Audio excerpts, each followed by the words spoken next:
hand was hurt. Thank you. I'll give you this back. Only need the top part. Thank you. Blood money. There you go.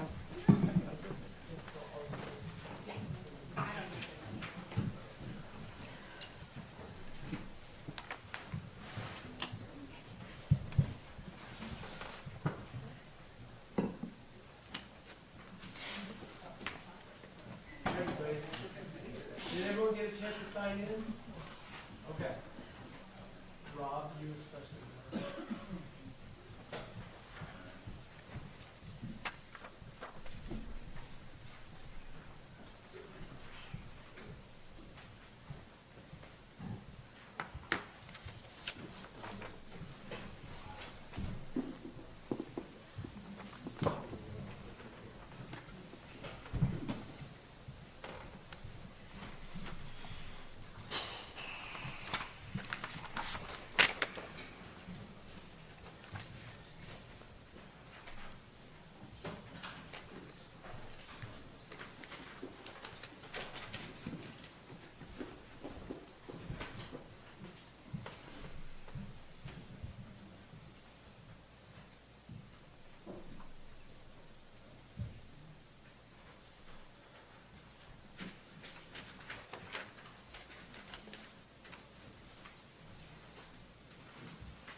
Okay. Thank you, everybody, for coming. This is Alpine Town Council meeting on February 3rd. It's 7:08. We've already had our executive session earlier tonight, and we've done roll call. Everyone's here, so the next thing is the Pledge of Allegiance.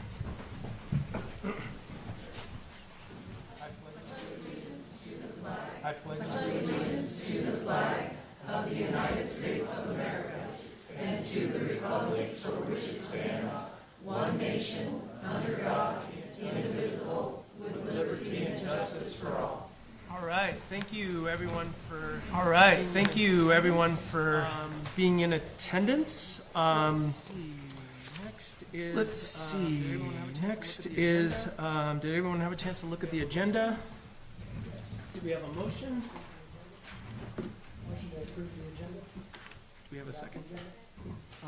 Do we have a second? Discussion. All those in favor of adopting the agenda, say aye. All those in favor of adopting the agenda, say aye. Aye. Aye. Opposed? Hearing none. Do we have a motion for the consent agenda? Do we have a motion for the consent agenda? Motion to approve consent agenda. Motion's been seconded. Any discussion? We have a motion. It's been seconded. Any All discussion? those in favor of approving the consent? All those in favor of approving the consent agenda, say aye. Aye. Aye. Opposed? Thank you. Hearing none. Thank you. We'll move right on to reports. My reports first. We have a ton going on, as everyone probably already knows. The last couple of weeks have been very the last couple of weeks have been very busy, to say the least. I think Um, other reports that But will be I given think will hopefully other reports that will be given will hopefully shed some light on some questions that people shed may some have light on come some here for, questions but, that people may have in come here general, for, but staff is in working general, incredibly hard, and we're, staff you know, is working working incredibly through all hard, the- and the we're, issues in you the know, town and working trying to through come all the issues in the town and trying to come up fair with resolutions to like um, liquor license and fair all that stuff, and resolutions to taking like everyone's liquor feedback. license and I all will that say, stuff and taking everyone's feedback. it's I a will good say, thing, but we have received it's a so good thing, much but we feedback. have So received it's so good much to- feedback. This So is it's government good working. to, this is So we've government heard, working. especially on, So we've heard, not just especially talking about on, liquor license, I'm I talking mean, about I'm not just talking about feedback liquor from, license, I'm talking people about worried about feedback sewer from issues and things like people that. worried about sewer And, issues and things like that.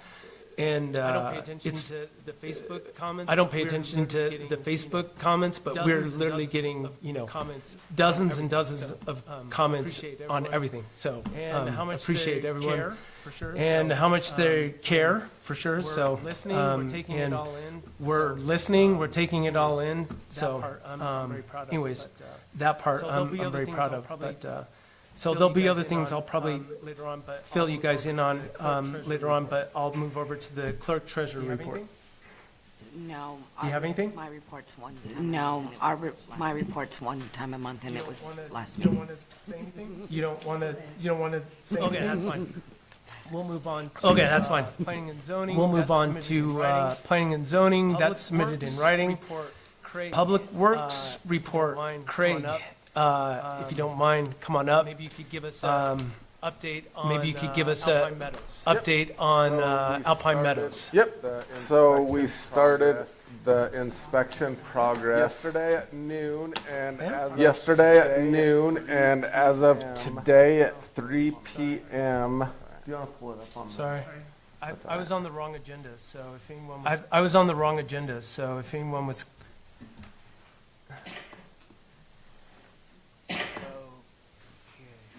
Oh, we're screwing it up. But anyways, go oh, ahead. we're screwing it up. But anyways, go ahead. Do you have the I map? did. Do you wanna pull that I- up that I emailed you? I did.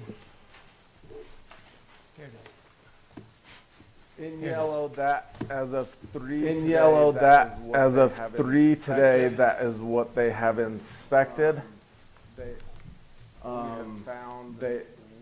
We have found one that is physically which is lot number 46. Main, which is lot number 46 in red. Also found And then they also found 3 where they are connected, but there's an offset joint for whatever reason. They put a Fernco in their lateral, and it's offset by about an inch. So that will need to be fixed. 2 of those are vacant lots. There is a building under construction on lot 121. It's not currently being lived in right now, but that's where we're at today. So they should be completely done if everything goes good by Thursday evening. And then next week I'll have a more complex report for Yep. you guys. So jetting has been complete Yep. for the neighborhood. Yep, that's. And just so everyone knows, before the camera can go in, we jet the sewer. They go in with a high pressure, what is it, like, almost like, not a power washer, but for lack of a better term, it's like a power washer. It is, yep, with a long hose. Yep. And so, we apologize if anyone got some water in their house because of that. We didn't anticipate that happened. The jetting company didn't tell us that was a possibility, so we apologize if anyone got some water coming up. But what ends up happening is the P-trap has an air gap in it, and then if there's high pressure water that comes in, it could just shoot the water that's on the other side of the air gap and have it come out your toilet or your sink or whatever. But, so, apologies if anyone had to clean up a mess, but the group was ready to jump in if they Yeah, had to, right? Yeah. 100%. Okay, so just to clarify, on this map, starting over here, there's 3 in blue, right, that are offset. Correct. The red one is, Physical separation. all right, so it's not close to there. The ones in the X's in purple Have been repaired. have already been repaired. Okay, so we've done, this map shows maybe it's a third of the neighborhood, and that's not even all the roads. So It sounds like they're going to be done with the investigation hopefully by the end of this week, Craig? That's correct. Okay. And we'll let everyone know the result of that. It may not be the end of this week. We'll keep giving updates to the homeowners association. We sent a email correspondence to the homeowners association this afternoon, or the POA, excuse me, and essentially saying this is what we found in the towns here. We're dedicated to fixing the problem, resolving the situation, and we have some resolution on the agenda tonight that will maybe help us do that quicker. So there may be time to answer more questions later, but at this point, does anyone up here have questions for Craig? No. Okay, thanks, Craig. Perfect. Thank you.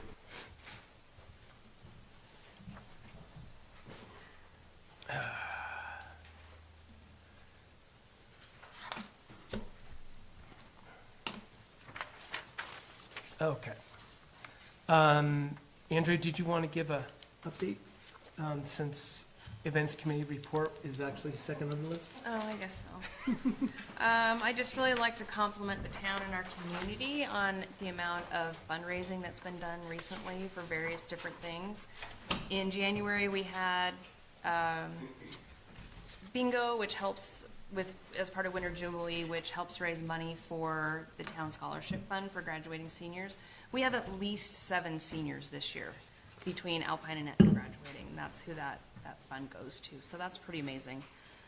We also had a lot of fundraising for Cassie Klinger that was amazing. The community really came out for that. And coming up this Friday is at Bingo is the Child Development Center fundraiser. Last year that was the biggest bingo we'd ever had with about 160 people in attendance, and we expect this year to be just as big. So it's really great to see everybody come out and support all these causes. This Saturday is the Charter School Fundraising Gala, which I believe has sold out. So that is another great show of support from our community. And then coming up on April 4th will be the Easter egg hunt, and that's always a fun activity. And I think this year we might have grass. So We already know grass. that's always exciting. Yeah. Great, thanks. Yep, you bet. Let's see. Next, Kevin, with your engineering report.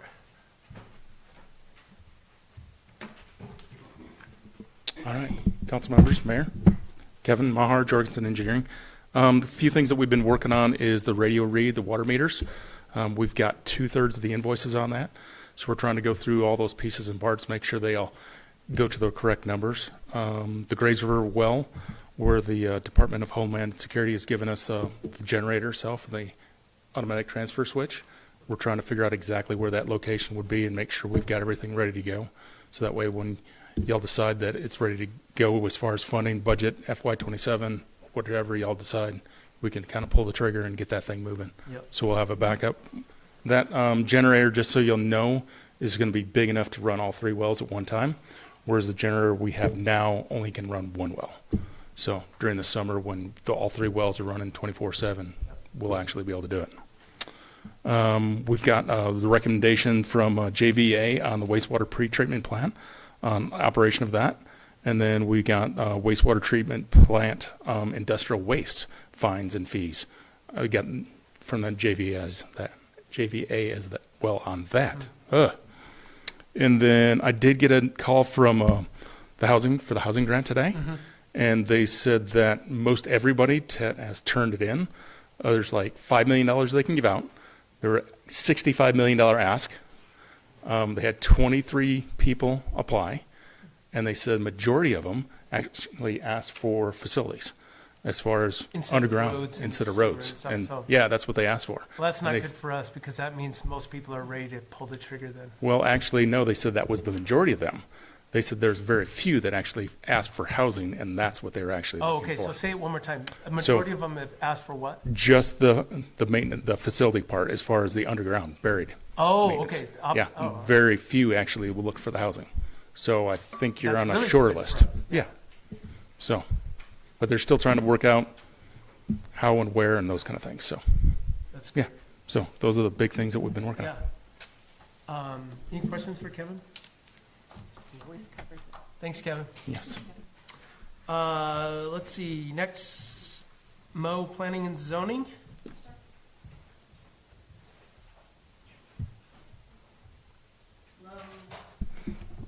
We just had a few things that happened on our P and Z, but we did talk about going through the LUDC and combing through it again.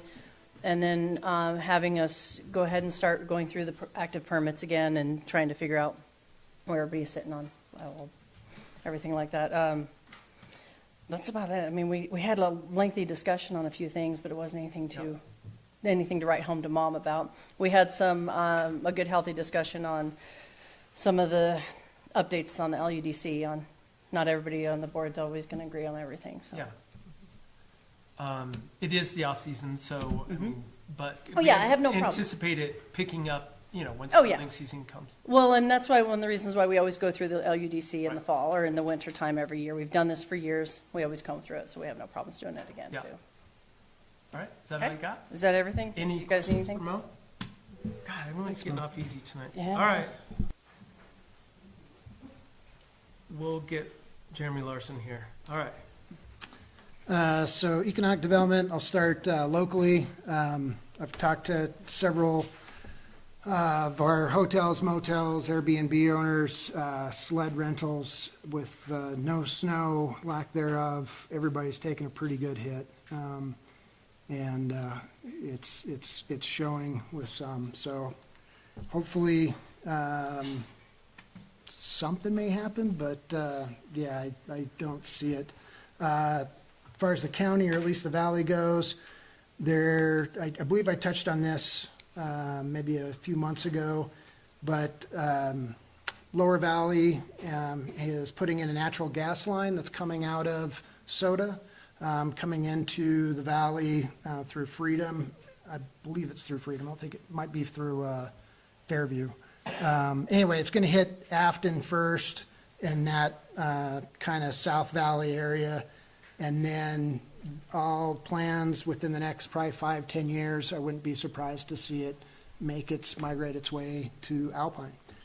So sometime in the future, we may have the option of natural gas. Lincoln County is still working on their 250. That hasn't changed. And, tomorrow, have a meeting, kind of a collaborative meeting with Uinta County for the Lincoln Uinta Outdoor Recreation Collaborative. This has been in the works for a few months now, trying to essentially create a recreation plan between Lincoln County and Uinta County for both motorized and non-motorized, as well as advertising and promotion. So tomorrow's the first meeting, and we'll see where that goes. With travel and tourism, still have open applications through March 15th. If you have any questions, by all means, reach out to Melody here or myself. I know there's a few applications, or a few folks putting in applications, and it may be a busy year. We'll find out. That's it. So, economic development affects travel and tourism because we haven't had Right. heads in beds this year. So do you anticipate? I definitely anticipate taking an impact, but right now with at least Alpine Travel and Tourism, we've yet to have a steady, people ask me, what's your budget? And so Alpine Travel and Tourism essentially got enacted 3 years ago. And within those 3 years, each year we've either a new hotel or motel has come on board, or we've annexed in a hotel, motel, RV park. So each year our budget has been different. If we would have had a big winter, if all that rain would have been snow, I'm sure things would be different, but it didn't. What is the lag time on knowing how much revenue we've brought in? Basically, before our first meeting, I'll have a budget item. Right now, it's in the guesstimation of 300,000. And then that 300,000 essentially gets split up in a 57 and a half, 37 and a half, 5, meaning 37 and a half, in our bylaws, it goes to the impacts of tourism. So that's, grants that go to, say, Alpine Fire, Friends of the BT, anything that, we can put that has that impact from tourism, because we have a town of, 1,330 people-ish. However, we see over 1 million people come through here annually. And then the 57.5% goes to promotion, events, those projects. And then that 5% we have in there for specific arts projects. This board and the Board of Travel and Tourism believe in art and help it make our community better. So if you have an art project, 5% of our budget will go to that. Does that answer the Perfect, question? that does. Thank you. Any questions for Mr. Larson? No, but since I have a crowd, Yeah, I just want to tell you guys, I'm filling out the form for Music in the Mountains in Alpine, and we're hoping to get back to 7 bands and then 4 nights of karaoke, line dance, so that we'll have 11 weeks of Thursday night entertainment at the farmer's market. maybe DJ or something Yep. too. Yeah. Yep, we're gonna make the money stretch. That's the feedback that we heard, that on nights that, on the farmer's market where we had the music, they had double or triple their sales. So I think it's smart just to always have something that coincides with the farmer's market. And, yeah, it should work out pretty well. Yeah, and I've got half the bands booked. Nice. Yeah. Lincoln County Sheriff was submitted in writing, so next we'll move on to discussion items. So tonight, we're lucky enough to have Nora Blam from Cushing Terrell here, and she has an update presentation for us. And I might get the, I did the wrong one, didn't I? Which one is it, Nora? Is it just, Either one, yeah. this one had the notes on it? I don't need the notes. Yeah, how do I get rid of that? Oh, it just says next. It's only for you. I can look at the screen. Oh, Yeah, I'm sorry. You're good. I'm Yeah. No worries. asleep at the wheel anyways. Go ahead. No, thank you all so much for having me tonight. You can go to the agenda slide, Mayor Green. We're really excited to give you an update. We've been hard at work over the past several months since we last gave you an update. Tonight, I'm going to talk about our project timeline, which we're still on track, engagement updates, talk about future land use, some of our draft recommendations, and then where we go from here. So you can go to the next. So kind of this dividing line here is between 2025 and 2026. Fun little canoe there is showing February 16th, which was yesterday. We had our 4th steering committee meeting, and then tomorrow is our open house event. I hope everyone in here can attend. It's at the Civic Center from 5 to 7:30. And then tonight, obviously, we're giving an update to you all. And then moving forward, we will have an online survey for the open house, and then for those that can't attend in person. And then late spring, probably around May, we will have a draft plan for everyone to review, and then go through the adoption process in the summer. Engagement updates. So go to the next one.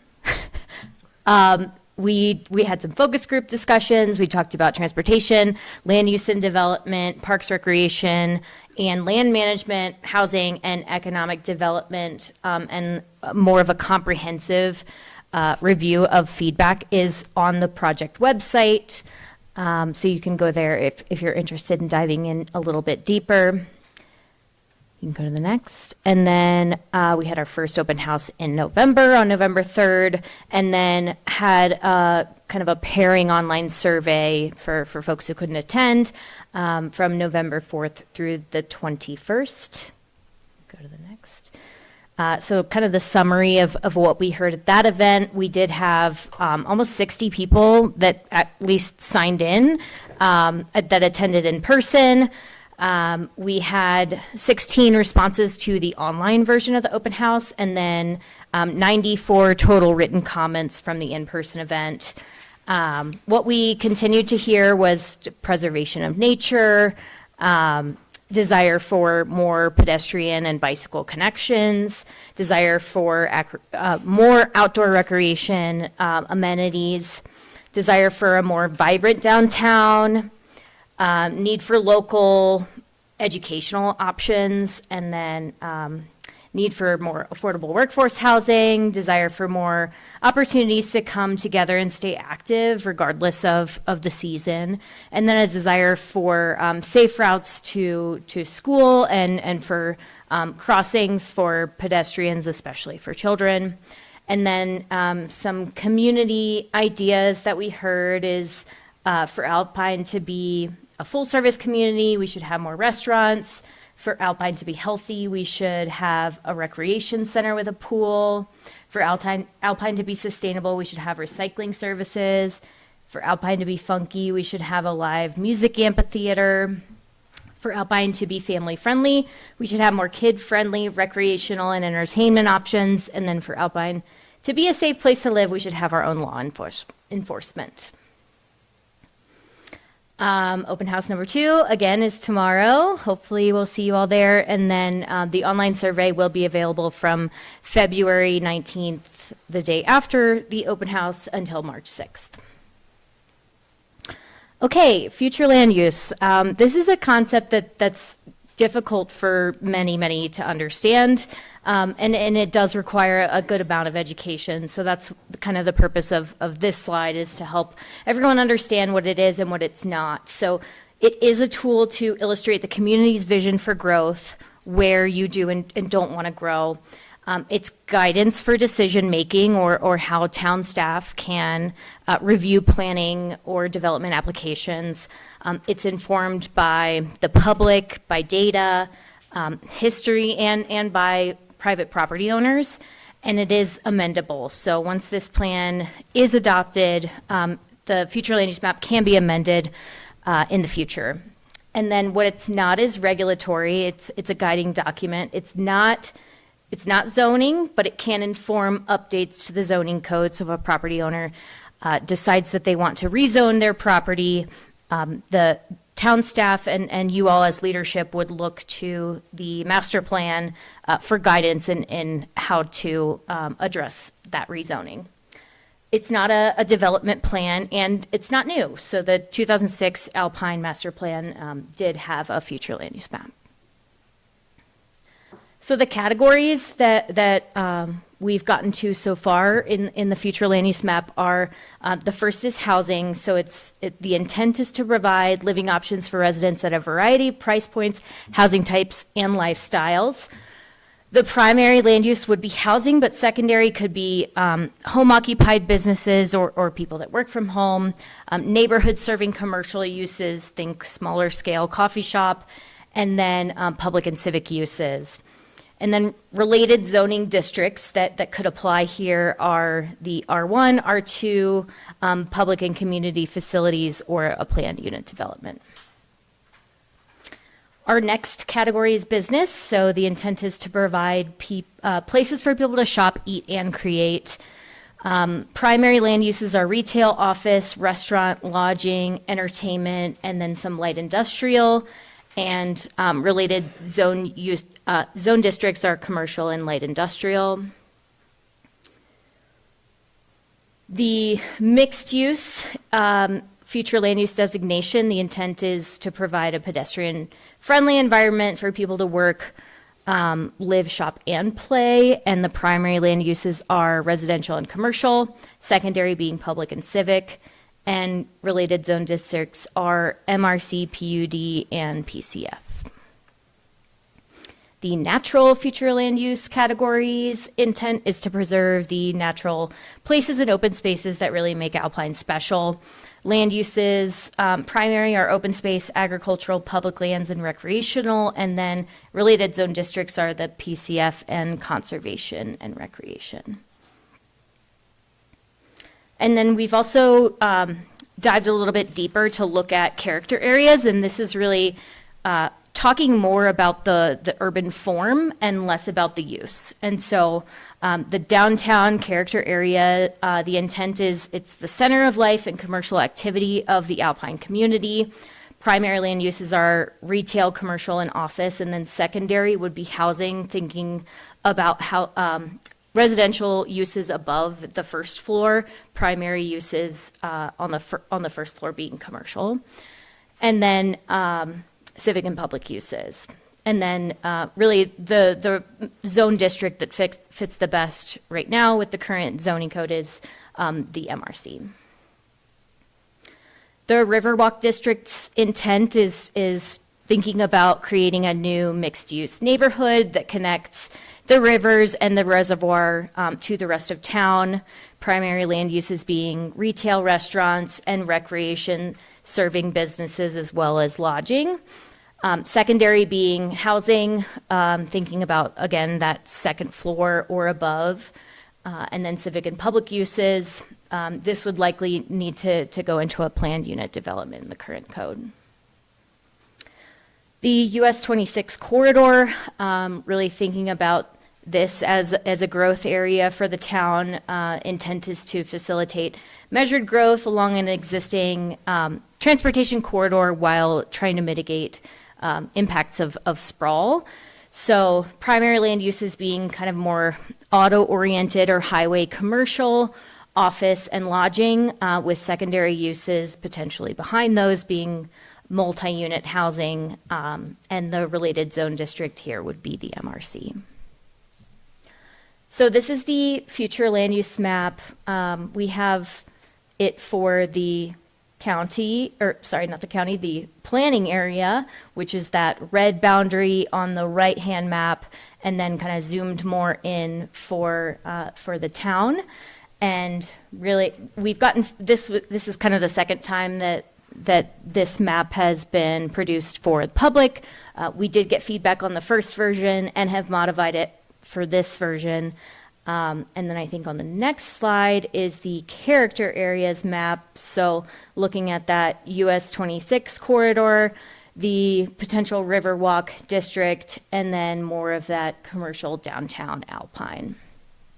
And I'm moving through this quickly. I know there's a lot on the agenda, but happy to revisit any of these slides if there are questions. Everyone will have a lot more time tomorrow night. Yes. Open house to discuss these things. Yep. Yeah, and we'll have separate stations for all of these as well. So there is an online interactive map on the project website that folks can physically bring little online tabs and like get into detail on specific properties and give us feedback that way on the project website. And then again, we will be taking feedback tomorrow night at the open house.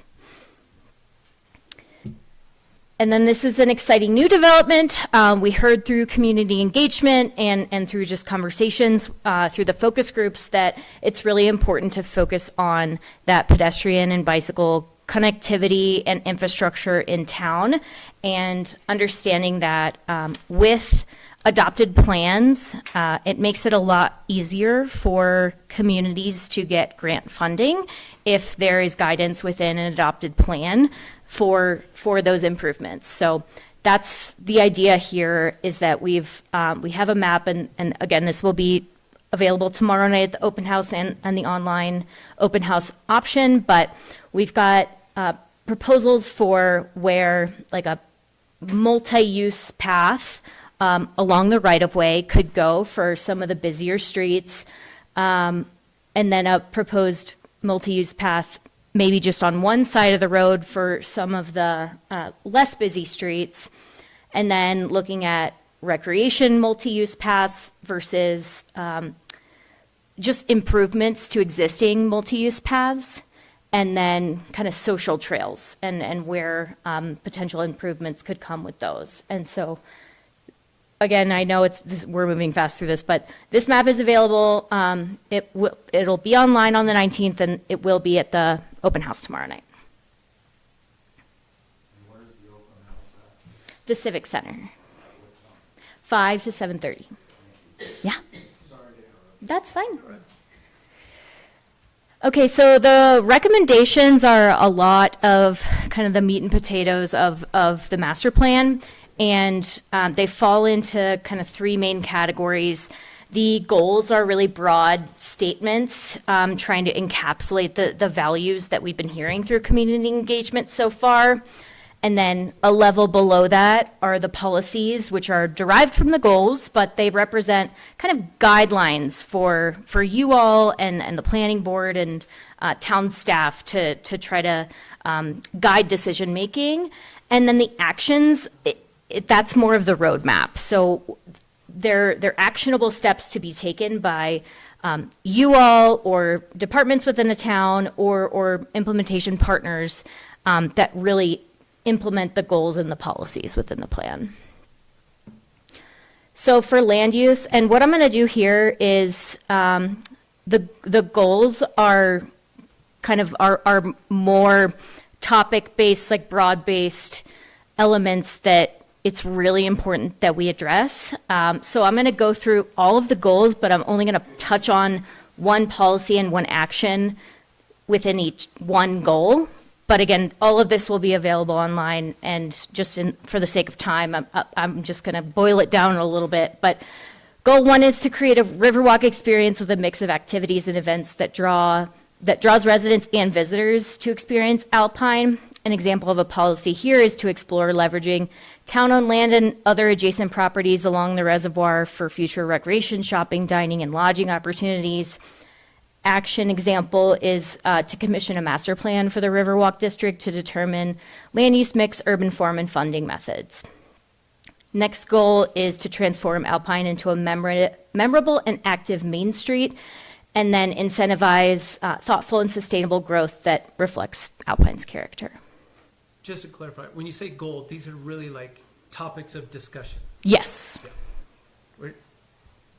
They're just kind of prioritized like this, just because these have come up by community members and the steering committee. But Yes. yeah. For economic vitality, goal one is to build on Alpine's strategic location to capture economic opportunities from regional traffic and tourism. Develop the Riverwalk District as a distinctive destination that complements Jackson and downtown Alpine. Goal three is to strengthen downtown Alpine's everyday shopping destination and the heart of commerce in Alpine. So a policy example from goal three is to position downtown as an attractive complement to Jackson's retail offerings while serving local needs. And then an action below that is to support efforts to beautify downtown through design guidelines, enhance sidewalk networks, and pedestrian-friendly streetscapes. And then a final goal is to leverage regional assets and partnerships for economic development. Housing, goal one is to provide housing options that support Alpine's evolving role in the region. Policy example is to encourage a range of housing types to serve diverse household needs. And then action example, support the development of workforce housing, including multifamily rentals, townhomes, and small lot single-family homes, particularly in downtown and the Riverwalk District. Goal two is to manage growth to balance housing supply with infrastructure capacity and community character. Stewardship and natural resources. Goal one is to protect and conserve the natural environment that makes Alpine special. Policy example is to protect the Gray's Salt and Snake Rivers ecological health. An action example is to partner with organizations working towards riparian restoration, targeting the removal of invasive species and the stabilization of banks with native vegetation. And the second goal is to protect people and property from human or natural-made disasters. Town services and utilities. Goal one is to ensure reliable services for current and future residents' health, safety, education, and overall quality of life. Policy example is to support quality care and health needs of residents, and an action example is to continue to support the expansion of services and the recruitment and retention of staff at the Star Valley Health Medical Alpine Clinic. Goal two is to maintain physical infrastructure to support everyday functions, and then foster an engaged community that builds trust in local institutions. Parks, recreation, open space, and trails. First goal is to preserve and enhance the world-class recreation and open space that the region has become known for. Policy example is to balance public access and recreation opportunities with conserving natural areas. And then an action example is to support educational programming and summer camp opportunities for children to learn stewardship, wildlife management, and best practices. And then the second goal here is to create a connected trails and park system that inspires play and activity. I promise I'm done soon.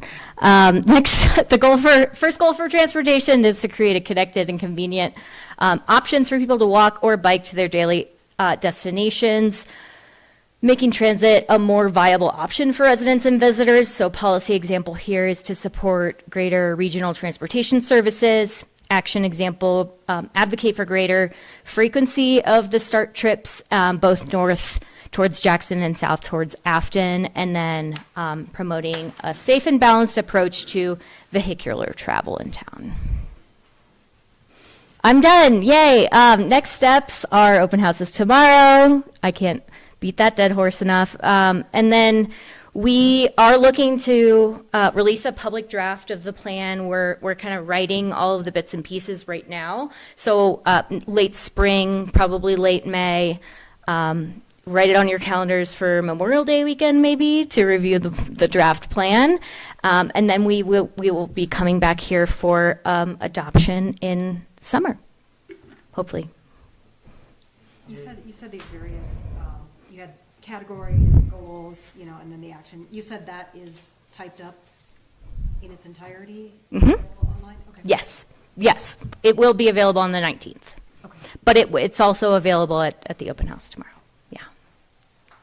That's a lot of the time that you guys have spent working with town staff over the past however many months. Right. Coming up with this future land use recommendations, and the document that you put together lays all this out, and it's really, it's in depth for sure. The first time I looked at it, I was like, what are we even looking at? And once you dig in, it designates, it says like, this is the action item, and these are the people that you need to work with to Right. achieve it. So it's kind of this guiding document that we might write it down there, but they're also helping us like to achieve that goal. This is how you need to do it. These are the people you need to work with. So I think it's very comprehensive and in-depth, and tomorrow night will be the first time people kind of are seeing the boards that go along with the things that you've been working on. So I think it's going to be a great meeting.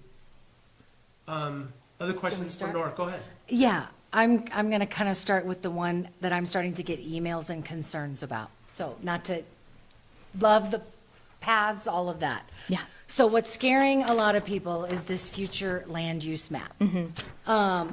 And particularly a lot of this Riverwalk entertainment discussion. Sure. So this is a wildlife migratory path.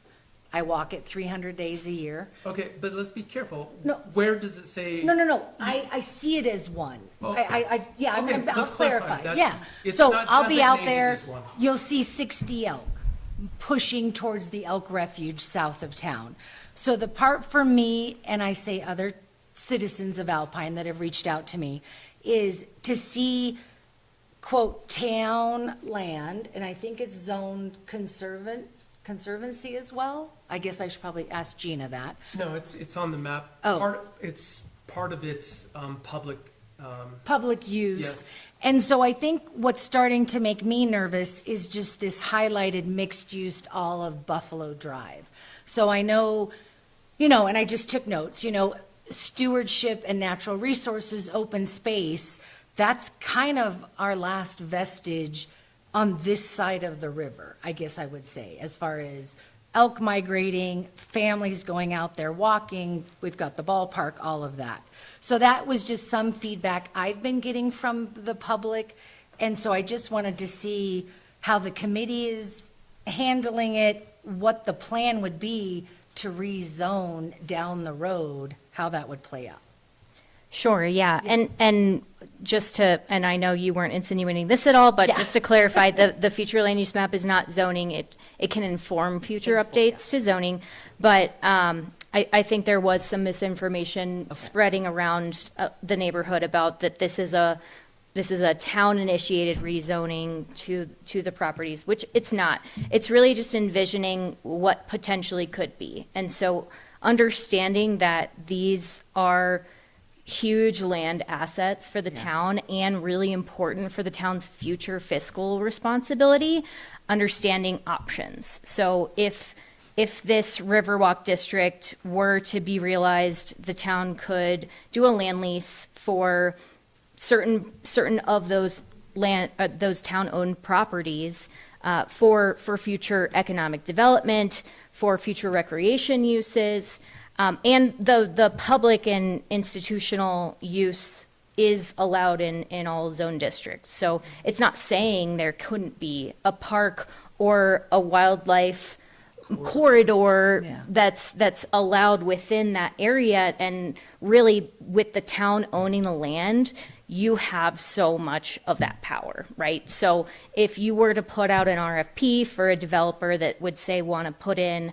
a boutique hotel and a small recreation-based business or something like that, you could have control over, there needs to be open corridors for wildlife migration and things like that. So it's just envisioning what could be in the future to really activate this beautiful community asset without impacting neighbors or wildlife or the town's fiscal sustainability.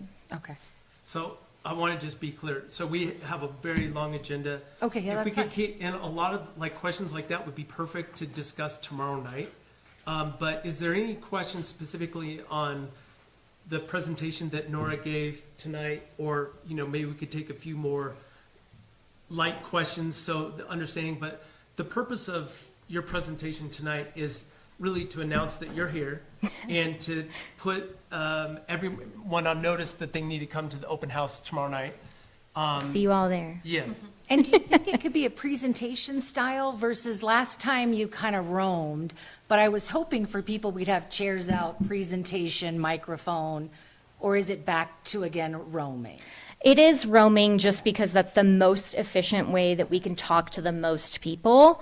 The presentation style tends to get a little overrun with certain people that feel more vocal and that feel comfortable speaking aloud in a microphone. This way we can answer questions directly and people can go to different stations and get much more information, and we can have one-on-one conversations with folks and get a little bit more down to their emotions and how they're feeling about, and also that level of education of, right, like this isn't zoning, this is this step before that, and yeah. And I would definitely encourage all of town council to be there and be active and help people understand what's happening, because I do understand what you're saying, that at the last one, it was kind of like, I didn't even know really. I tried to get in and help people understand the process, like start over here and look at the boards, whatever. So we'll try to be more engaged on that. But I encourage everyone to, actively go up and help people understand what they're actually looking at. So we'll try to prepare everyone for that as well. But is there any more questions regarding the presentation for Nora? Save mine for tomorrow night. Yeah. I don't have anything else, but thank you so much Yeah. for being here. Is it just you, or did Alex come as well? Alex is coming tomorrow. Okay, perfect. Yeah, I'll He's pick him coming in up. tomorrow? Yeah. Okay. Well, just so everyone that's here knows, tomorrow night is definitely your opportunity to make public comment or whatever. Yeah, thank you again for coming, and we'll see you tomorrow night. Yeah, thanks so much. Okay, thanks, Nora. Mr. Mayor? Yes. Respectfully, there was, I think, one question in the audience. One question, so after everybody gets to go and be informed, and then they'll make comments, is there another way? Can you actually? Come on. So I think I know the answer.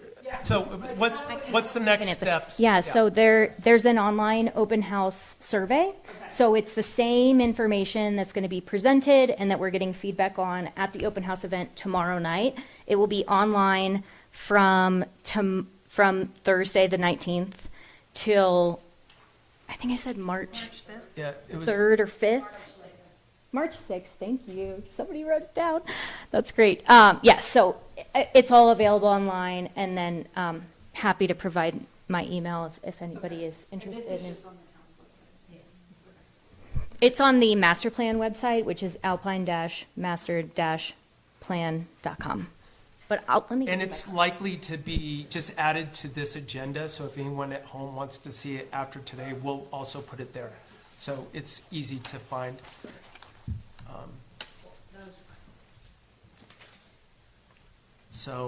Yeah, the best place to see kind of like what the next course of action is to go to the website that she just said, Alpine dash, I'm sorry.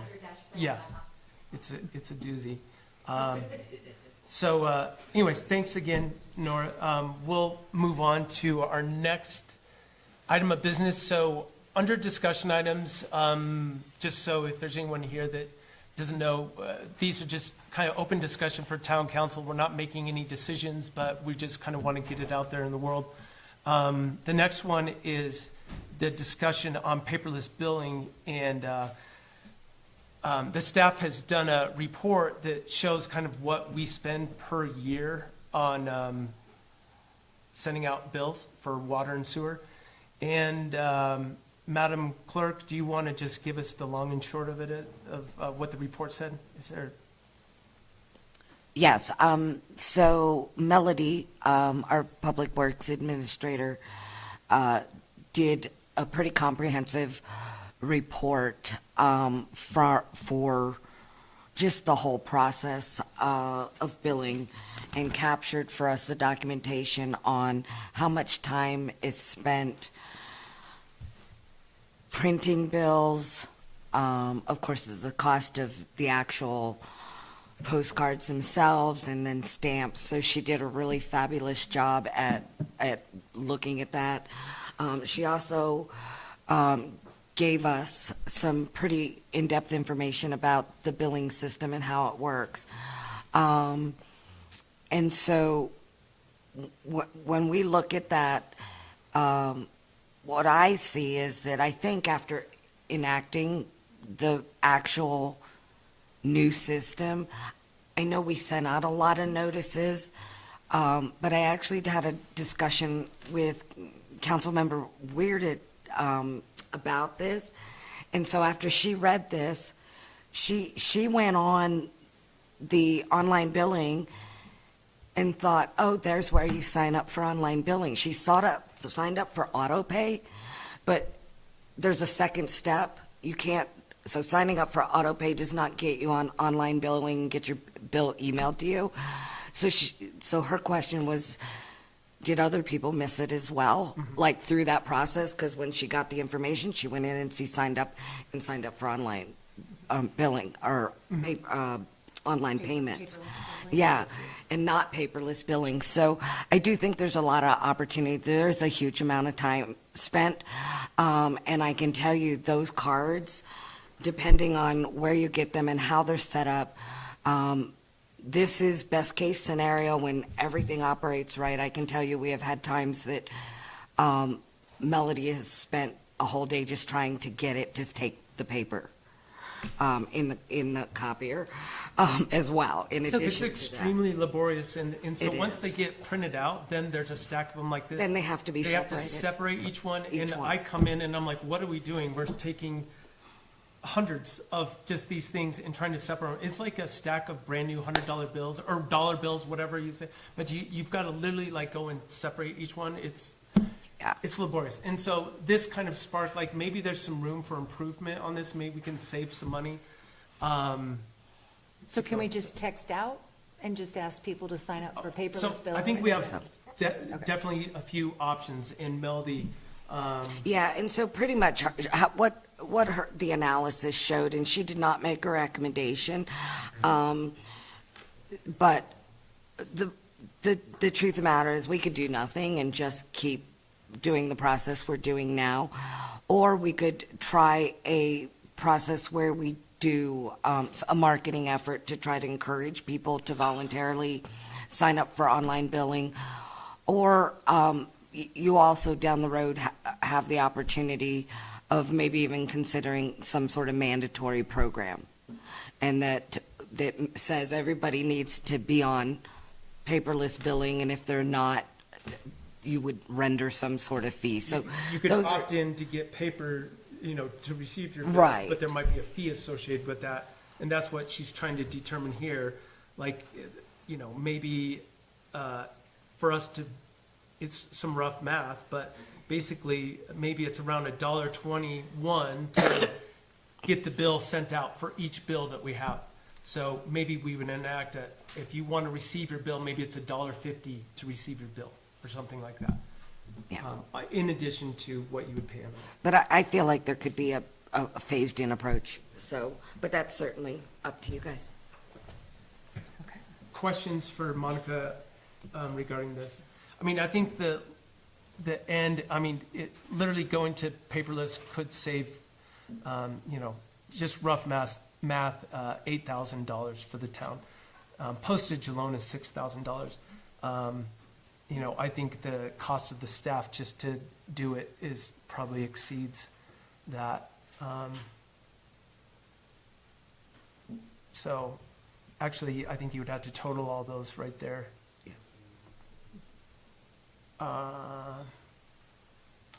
So anyways, that's something that we might be bringing forward for town council to discuss in the near future, but we thought we'd let you guys know, and hopefully you've had a chance to kind of pour over that. But if anyone has any questions after this meeting regarding this paperless billing, get with Monica or Melody. Yeah, she'd be happy to Yep. go over it more in depth.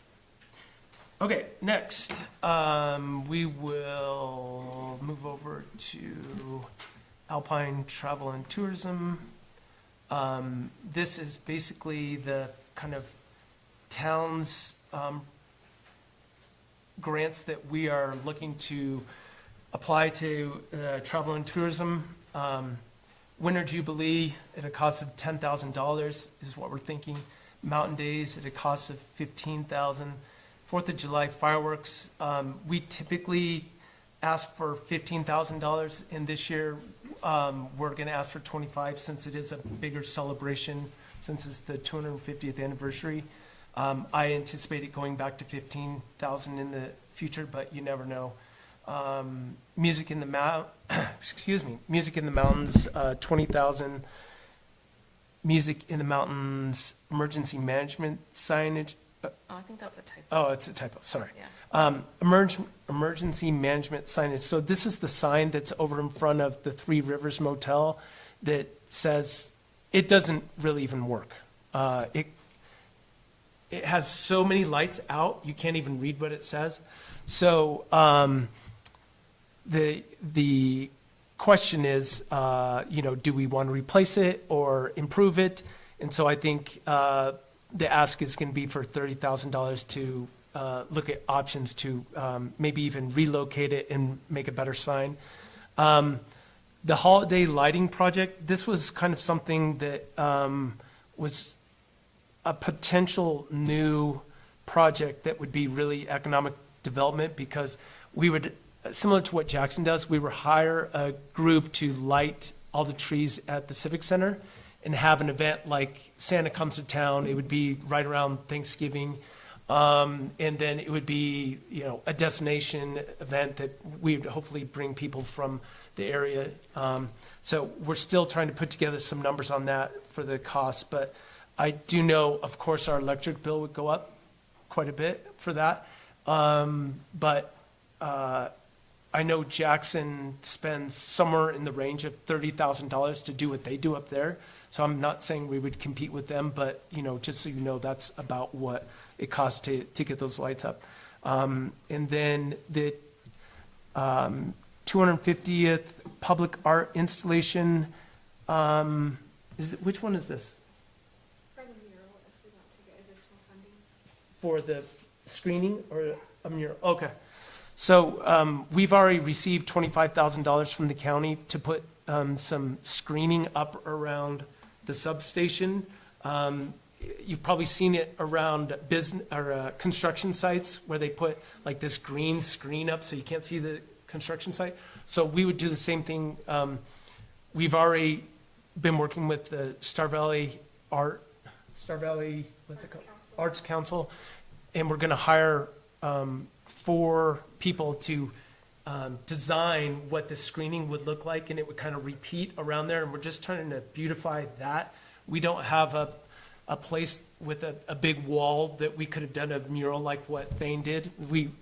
I'm jealous of what Thane did, but this would be additional money that could go to making that even better. And then the lease of the trail groomer for next year is another option. So that's kind of the list that we're coming up with. Does anyone have any questions on that list? Are we lacking something? Are we missing something? I don't know. I just feel like we're so in the 21st century on texting. I'm not sure 30,000 for the sign at Three Rivers. I don't know. I just feel like, what would it announce that we couldn't text out would be my Yeah. only question. And I know would- what's on the sign. I don't even know what's on it. They used to put like town meetings, ever, or just general information. That's initially when they set that sign up years ago. Okay. And now it's just a date and time. Yeah, if all the lights are working. Yeah. So I definitely hear you, and I'm the one that brought this up because I couldn't even read it. So, I think the town needs to decide if we're just going to get rid of it or if we're going to improve it. And so we can decide if that's something that we want to look at further. Okay. Okay. That's that. Next, if we're missing anything or anyone has any other ideas, please let us know.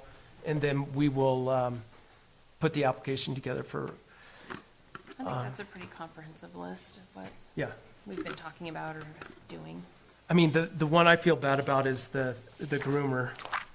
Pick a year to have the worst winter in 30 years. And, but I think it could be a great thing if we had winter, but too bad. Maybe next year. So next, what we wanted to do is talk about the retail liquor license applicants, and then in action items, there's a good chance we'll be taking some sort of action. But again, we have received so much feedback. I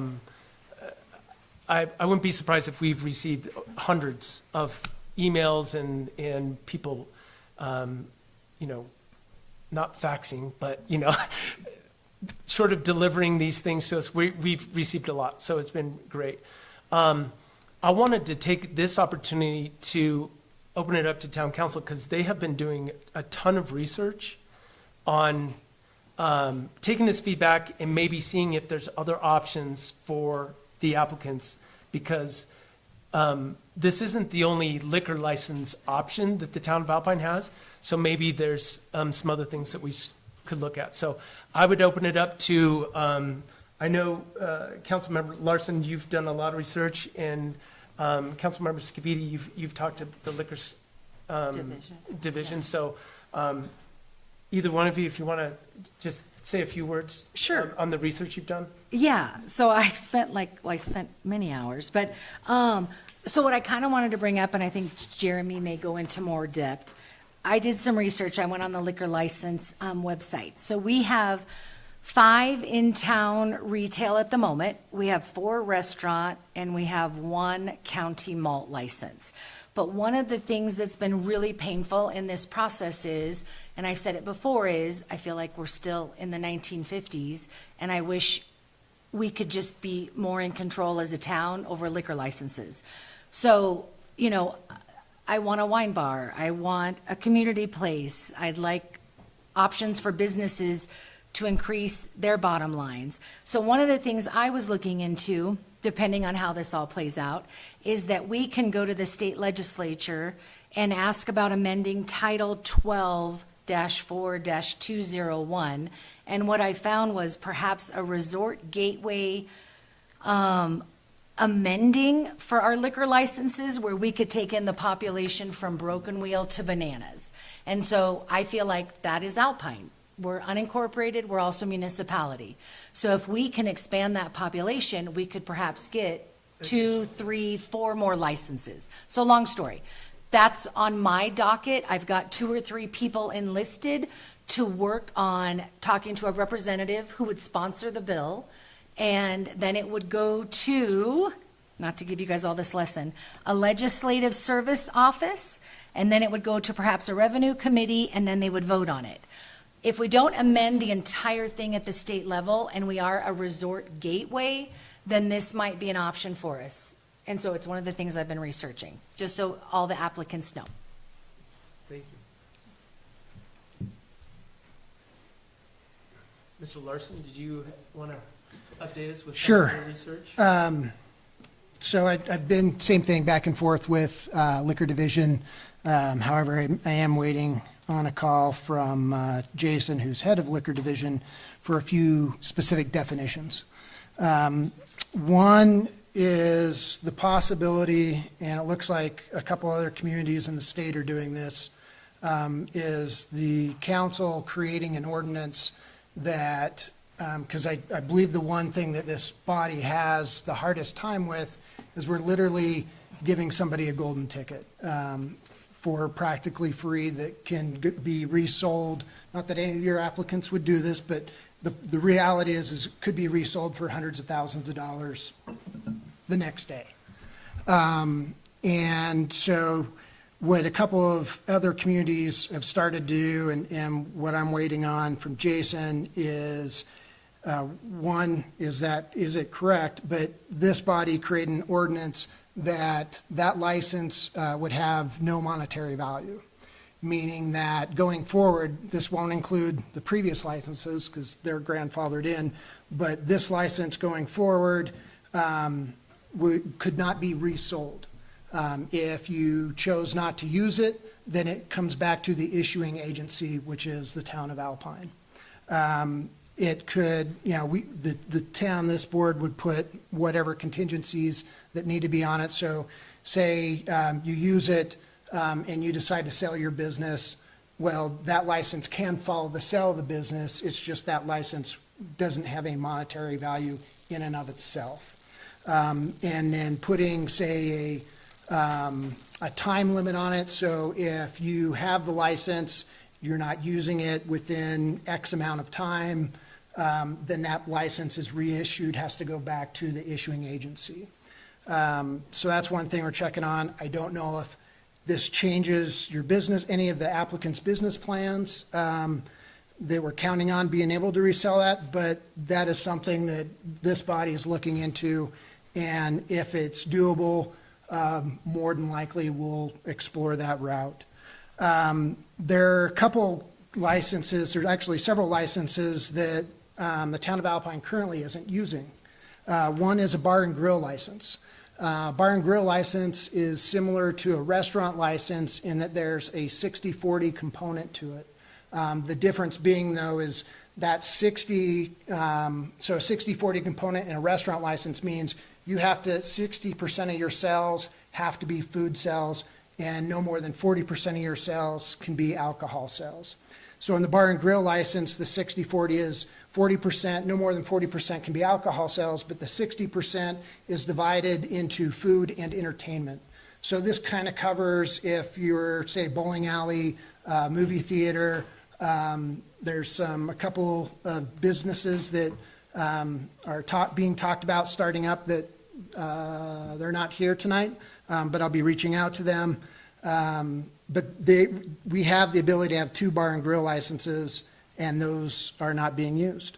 Another is a wine satellite license. I don't know if you guys looked into the wine satellite license. It has to be associated with a wine. Within the state of Wyoming, registered within the state of Wyoming. It has to be a winery.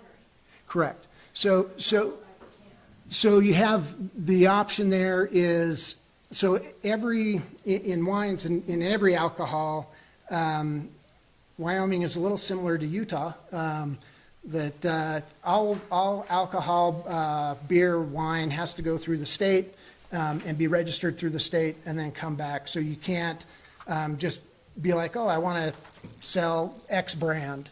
It's kind of the reason, I don't know if anybody's noticed, but you go into Any of the alcohol stores, my preference is beer, so I go into there and it's all the same breweries and all the same packaging. I have to go to Idaho to really get a variety.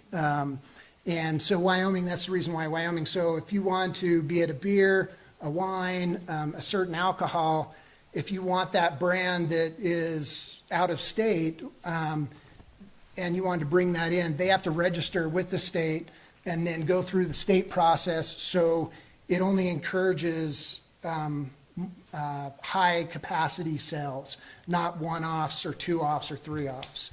So with the wine satellite, just my thought, thinking outside the box is coordinating, and I asked the state this, I'm like, well, would it be, has anybody coordinated with several wineries? So there's 7 wineries registered in the state of Wyoming. I can't bring that finger up. There's 7 wineries registered in the state of Wyoming, and reaching out to maybe 3 of those on the central or eastern side that don't have any representation on the western side, and say, hey, what would it take to be a wine satellite? And that way you still get the wine bar. Yes, you're limited to those wineries.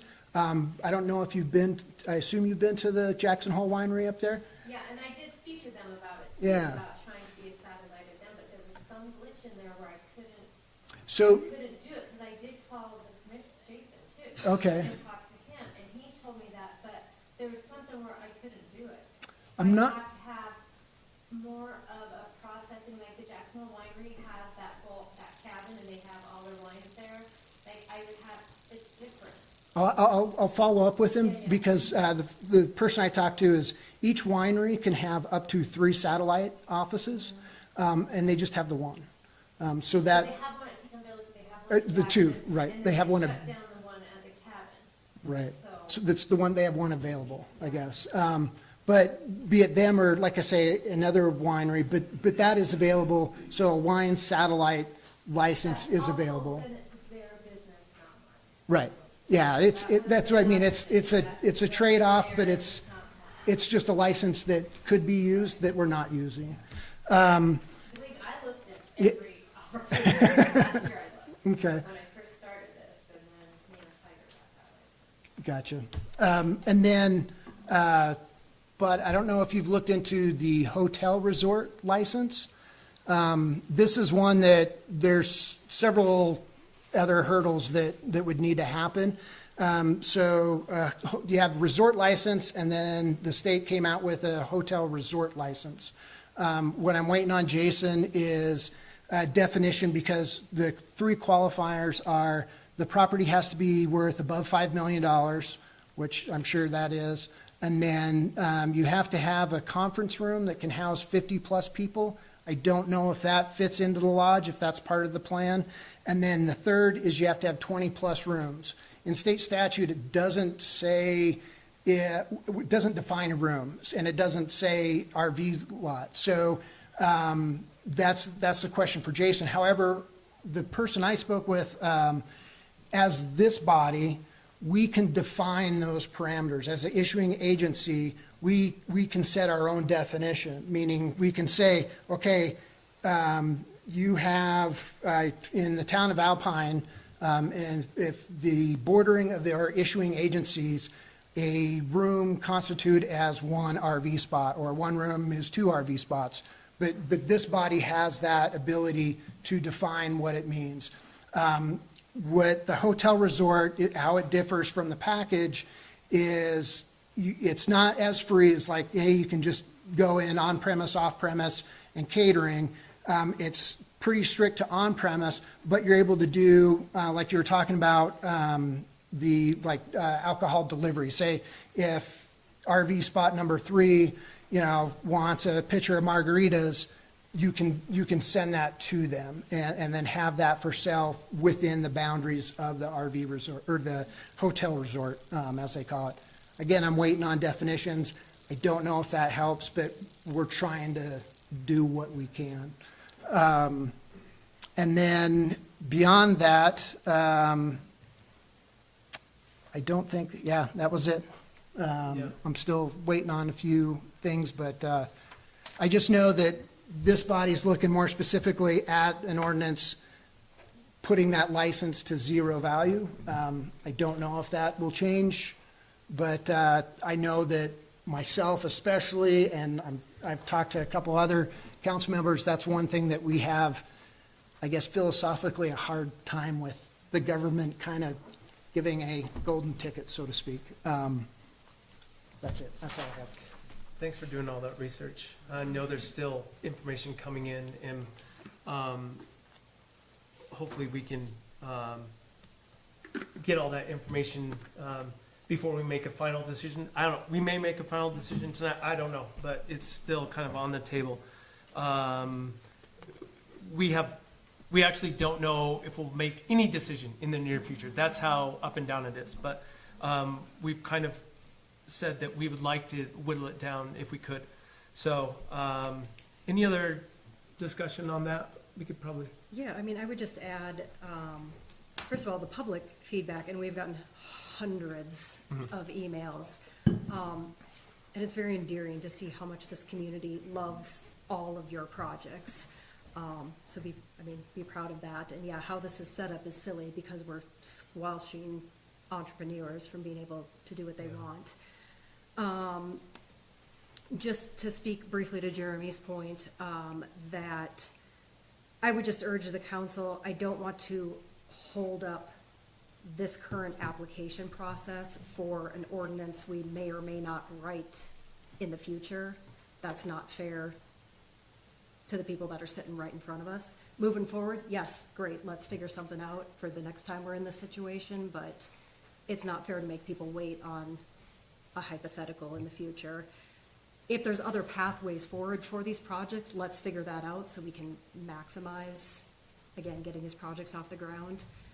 One thing I kind of questioned during the application process is we didn't have a written procedure in place or a guideline that we were using to make this decision. And so in my mind, I thought, okay, let's rely heavily on the public feedback. And the public feedback, it's wonderful and it's conflicting. One person will say, hey, please support this project. They can be off the ground in 30 days and maximizing, the use of that permit. The very next email will say, please don't pick the project that's just the quickest to get off the ground. Play the long game. Look at the project that's going to bring the longest value to Alpine, even if it takes them 2 years to get there. Don't discount that because of where they're at in the process. Look at what project will align with the master plan. So even within our own community, there's conflicting values, and so I'm not sure how to weigh out all these very valid but intersecting feedback. So I'm not quite sure where to go from there. Yeah. Well, and I kind of created my own rubric. I guess I'll share with you guys. I did a full spreadsheet, and so what I have is, and this is just from my point of view, a tax basis, where they currently are on a tax basis, and a future tax basis, workforce creation and employee retention, because some businesses are already up and running. They already employ 8 people. Some may create more jobs. Then mine was ready to go. And then lastly, community minded. So those for me were the 4 bases that I looked at when reviewing all applicants. That's great. Okay. Any other comments? Yeah. Thank you to all the applicants. Everyone is clearly very passionate about this and has great ideas. I kind of went in a different direction and asked the community, because we can only award 1. So what people would like to see, and maybe I can encourage someone that doesn't get it to go in a different direction and still create something amazing for our community.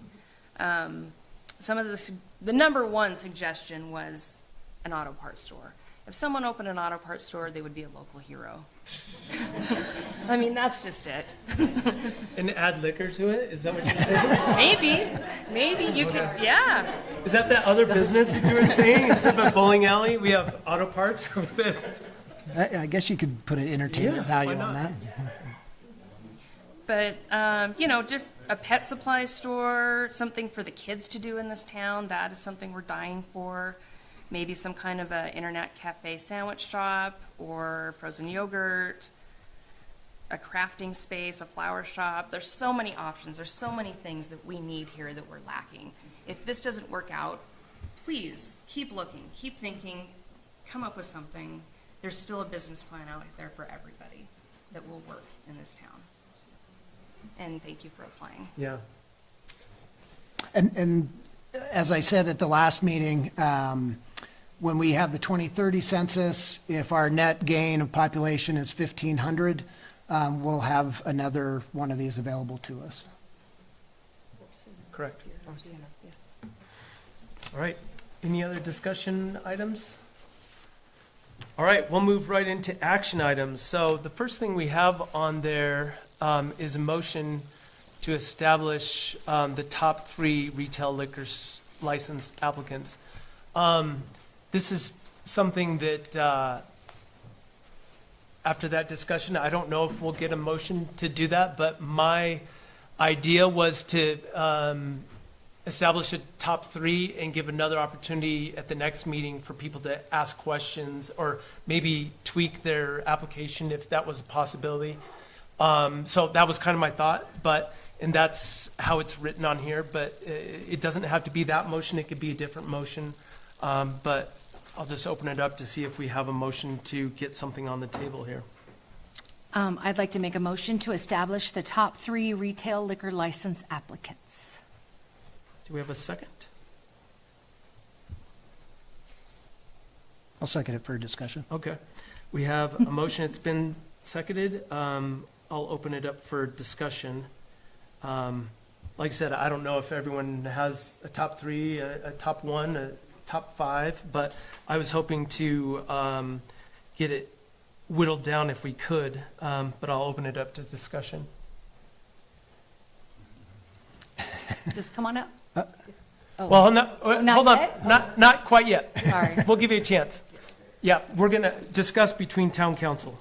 And then, we've already taken a ton of public comment, so I don't want to open it up to public comment now because we've heard so much. We could be here till midnight, I'm sure, hearing public comment. If we had, go ahead, any discussion? I was definitely planning on having top 3. My hope, though, is to talk to Jason to really get these questions answered. That's where I'm on the fence of narrowing it down to the 3 without these questions being provided to me. Because I'd like to see if there is another pathway for some, great. If not, then that changes my rubric. So you're kind of the opinion you'd rather wait? I am, yeah. Okay. Any other discussion? I'm ready, but Okay. I'm but one vote. Do you have anything you'd like to add in? Yeah, just kind of similar to Jeremy is is there another route to push a couple of these projects through? Because if that's the case, then that changes who we would award, this license to. So I don't know, and maybe I'd be curious to hear from the folks who are here if just even a thumbs up, thumbs down, if that's even a possibility or not. But Yeah. So you might be willing to wait for the next meeting, just to have time to get a little bit more information and see if maybe we could direct some of these applicants a different direction? Yeah, for example, if the RV resort has a pathway forward on their business plan without this license, let's support them in that to free up this license for, say, another applicant that does not have a pathway forward. Yeah. Again, I also don't want to delay, as Yeah. I said earlier, so, And that's not my intent. yeah, By any I know, I just- feel like we're torturing. I think so. I know, I feel My so intent is not to bad. torture. Let's be Sorry. honest. I called Jason 3 times today. And last week, and over the weekend.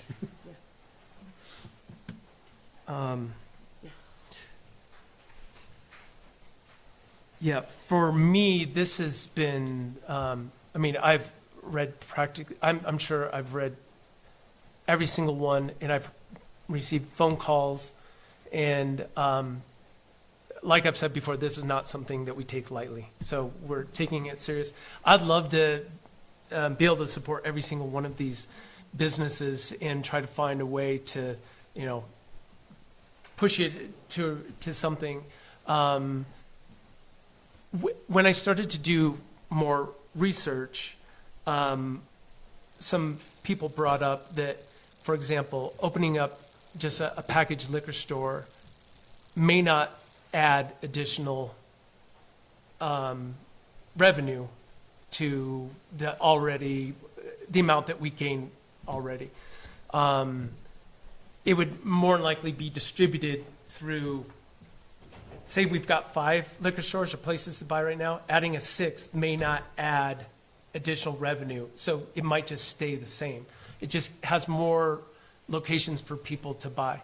And then I've also heard there's other applications that it could take years for them to actually get up and going and bringing in revenue. So we weigh this option of, you know, somebody that we could get going tomorrow or in the near future, or the possibility of having something that waits a while.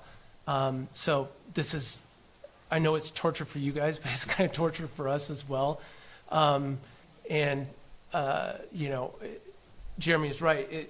It comes across as, you know, picking our favorite friend, and that's not the intention at all. But I was hoping we would be able to get it down to 3 so we could maybe cut half the people off and make sure their hopes might die tonight, but they could move on to something else.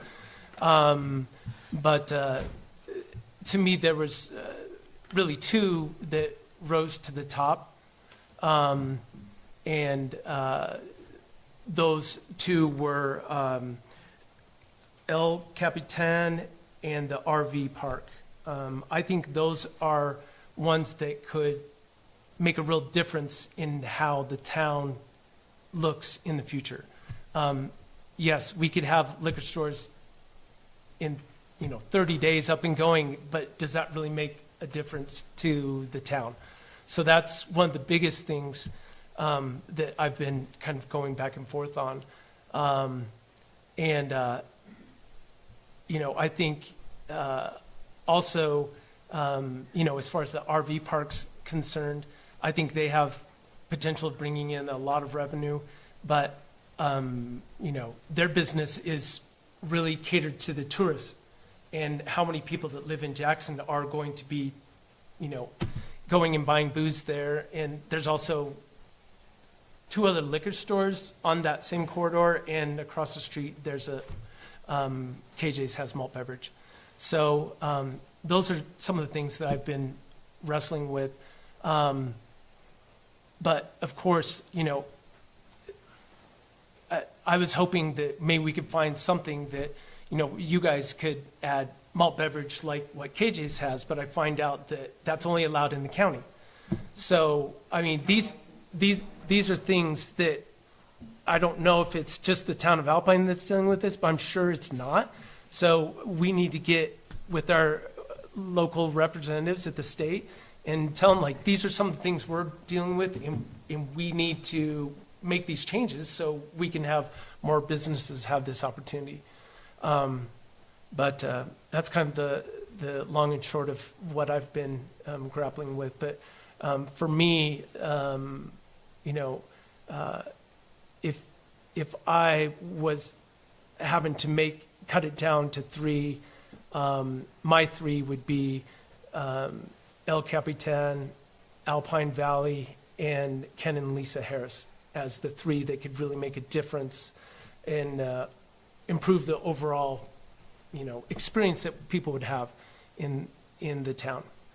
I don't know if anyone would, how we could second that or whatever, but that's just to put the names out there. Those are the 3 that I've said I would promote, I guess. Okay, then I'll share my Yep. 3. I mean, I guess I'm a little confused. Are we going to a vote? We don't have to. I mean, there's a vote on the table. Right to now, it's bring just on the forward- table for discussion. Yeah. Okay. What we would have to do is someone would have to amend their motion and say, these are the three I would bring forward. So I don't know if that's going to happen. Okay. And again, I shared with you my rubric. So for me, it's the Alpine Valley RV Resort, and that's really based on a tax basis that could be upwards of 240,000. Then the Chevron that maintains the employee retention, and when I know the ETC tried to get their liquor license, that was the make or break for them. So for me, that I know for a business, packaged liquor, when people pull into a gas station, is huge, and it's an established business, community-minded. And then the third for me was El Capitan. The only concern I have is the timing on that business, and just the fact that I really wish it would go to a restaurant license, because I think that would be such a great fit. I think the food truck dynamic is difficult just for consistency, where I trust you guys as business owners, but it's trusting your subs. And as much as, like, it's killing me because I want Ken and Lisa to get it, but again, I'm going to stop. Those are my three. But I am going to say this. I do make a promise, and I keep track. Watch making promises. No, I am going to promise this. I will make a committee and try to get a bill sponsored to get us more liquor licenses. So I guess I want to say to the ones that I didn't mention, I'll copy you on an email. I'll put you as part of my group. I will do whatever I can to convince the state to amend our little town of Alpine to get us more licenses. So, Can we do that during this current legislative? well, that's what I'm going to reach out to Andrew Byron and Dan Dockstetter So right now. I talked to Dan last week, and Because if I could get three more. he said more than likely it wouldn't play in this legislative session. However, he's happy, I was going to put some language together, said he'd happy to introduce it, but he said we'd probably have the best chance next year. Yeah. They've got, their budget is the major thing that they're Right. working on, so they may not have many bills that they can attack. Yeah, and for, I don't want to mispronounce, but for Maggie, Crystal, their application said they had to annex land into the town. So for me, that's very long-term. Yeah. And, yeah, so I just wanted to say those things as far as my decision-making. Sure. Hey, Dave, do you mind coming up here? Yeah, and I have to apologize. I should have said that, Dave. That is property tax, sales tax, lodging tax. So I should have clarified.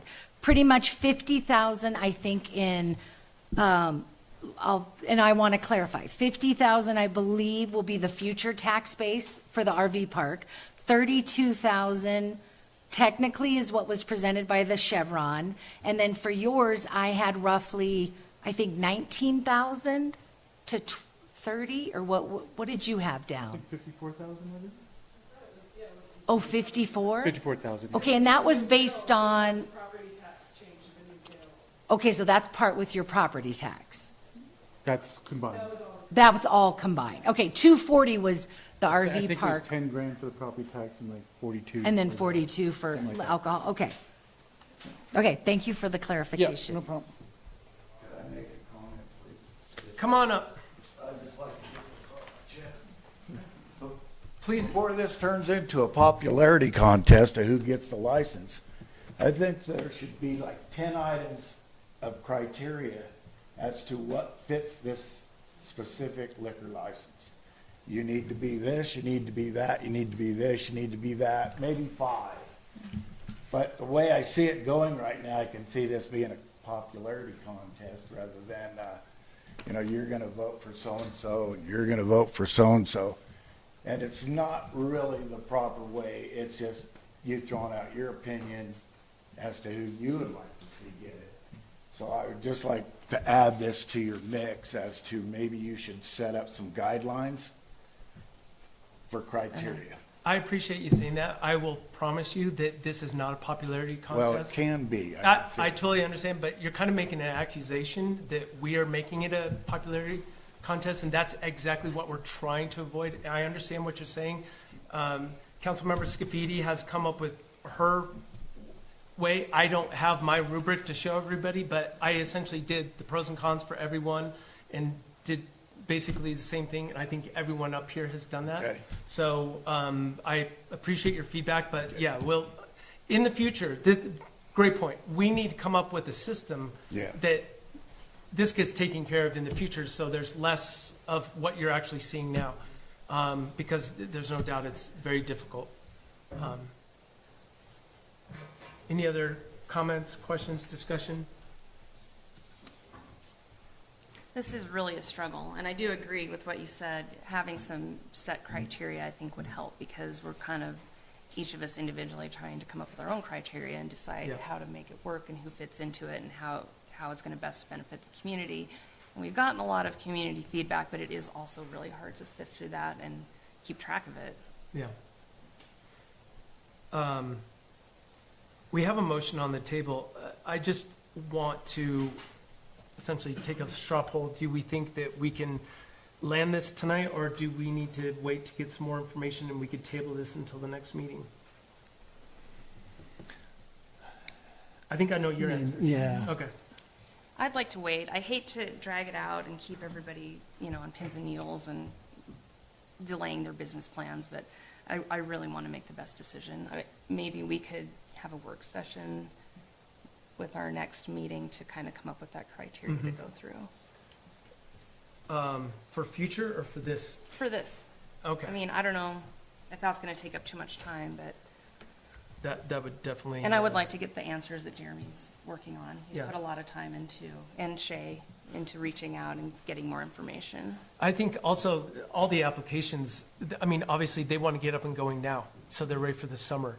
And so that's kind of why timing is so important. So I would think that, a work session would be nice, but it's probably more important just to rip this Band-Aid off and get it off our plate and let these people go on with their lives and make plans. But do you have No, I'm suggestion? fine with making a decision at the next meeting. Let's get answers to Okay. these questions and then, just make a decision. Okay, so what I'm hearing is maybe we should change the motion, or at least make a motion to table this until the next meeting, or future meeting? Sure, we can make a motion to table till March 3rd. March meeting? 3rd meeting. We have a motion to table. Do we have a second? Second. We have a motion to table, and it's been seconded. Any further discussion?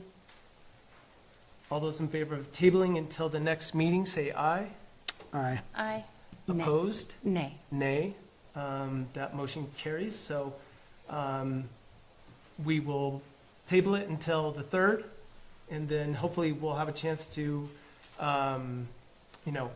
get some of this feedback. I would encourage everyone, if there's other options that you found that might fit your business or business plan, or you could change your business plan, now's the time to do it, because we're here to help. You've got the people that will, the boots on the street, they'll call the, legislators, the people at the liquor division. So if you're not aware of other options that you could have, maybe call those people. If there's other additional business ideas that you've had that you want to improve your application, maybe that's the time to bring it forward.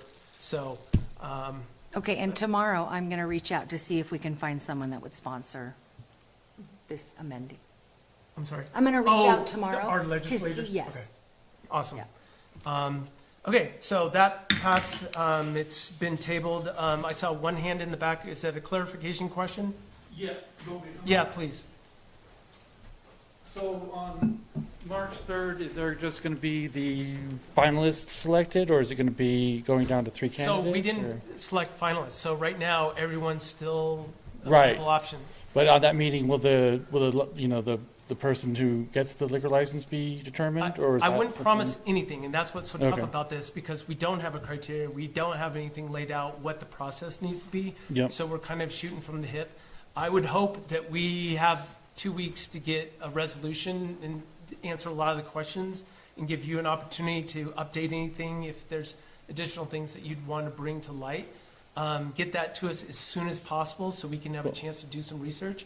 But I'm sorry I don't have a direct answer for you, but My hope, this is just me saying, but my hope is that on March 3rd, we make the decision and we can move forward. Okay.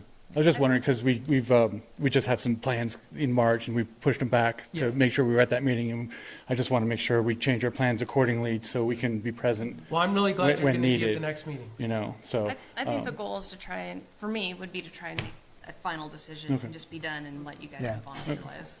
And the only other comment I wanted to make was that, we all, came forward and had a couple months to present to the town council in the original meeting our plans. So, I think we all put our best foot forward and our dreams and aspirations, we're ready to move forward immediately on this. And obviously, the more delays, the more delays, us getting going on this project would be if we were awarded the license. But, I think that now that everybody's seen each other's plans and then giving the opportunity to change them according to how they feel right and what you guys want to see rather than what their passion is, Yeah. I think it's just something to consider, I hear it. So, Any other comments from the applicants that are here? Would you like to say anything else? Come on up, Bud. Thanks. I really do appreciate, I understand you guys really wanting to make the right decision and understanding everyone's really passionate about what they're doing. So, would like to know, but also I'm great with waiting. Want to make sure from a community standpoint, understand that where everyone's at. As you all get information, if we can hear it in a setting that's maybe not in the meeting so we can process it and give you answers, that would be great. So if you do get some information and if it's appropriate to have a phone call about ideas, I have talked to Jason Allen and, like I think everyone else has too, probably at some point. He is difficult to get a hold of, but he's also obviously doing a lot around the state. Yeah. This is our best avenue as it was presented by him to me. Okay. But at the same time too, it is a complicated license. Yeah. And the information that he was, giving to me made it seem like there's always legislative things that could happen that, in a session that could change an option. So Yeah, because as I find out more, I've talked to other communities, Yeah. and we're definitely not the only Sure. ones dealing with this. I mean, everybody. Yeah. So which makes me also kind of go, well, then this is stupid. Why don't we change the rules? Right.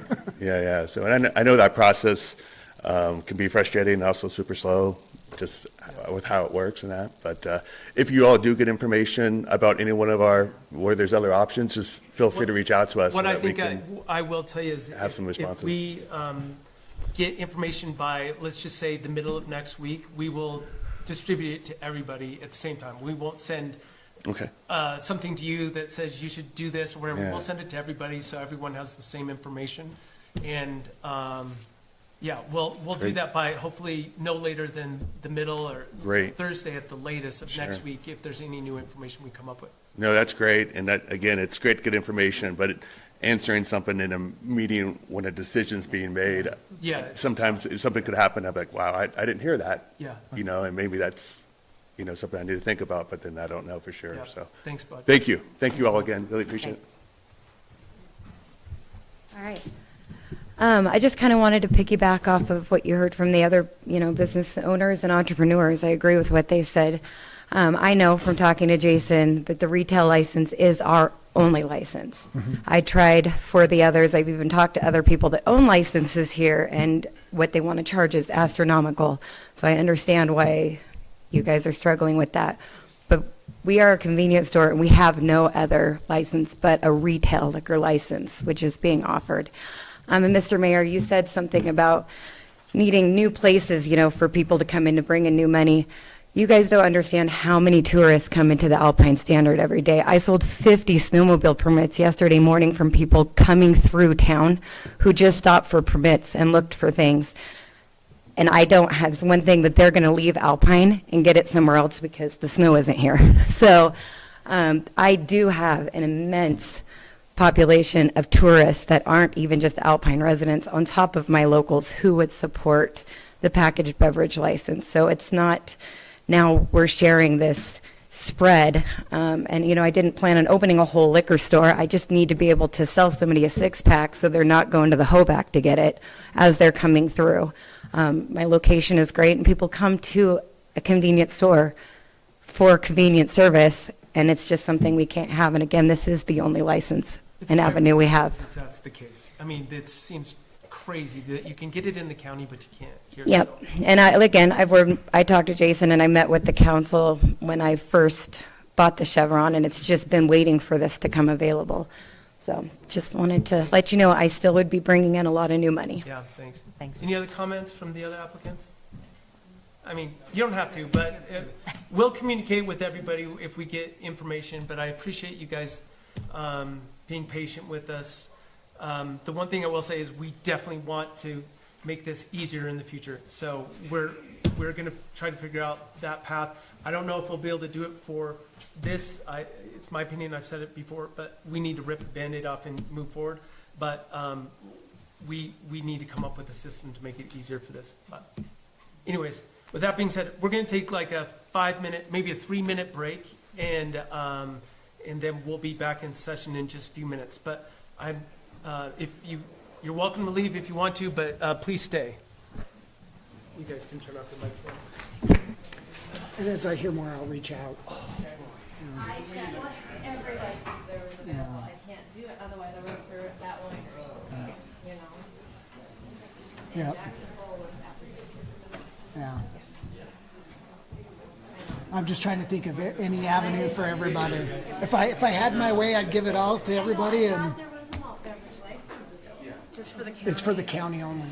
So you had to be in Which the makes no county. Yeah.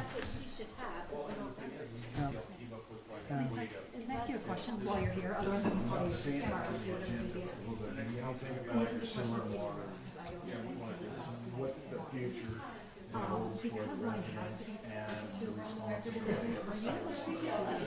Will that be discussed? So I know there's going to be a quick discussion on specifically Alpine Meadows, on a, yeah, well, for a grant that we're going. Getting the public from their property line up to Not that discussion tonight. I haven't seen that.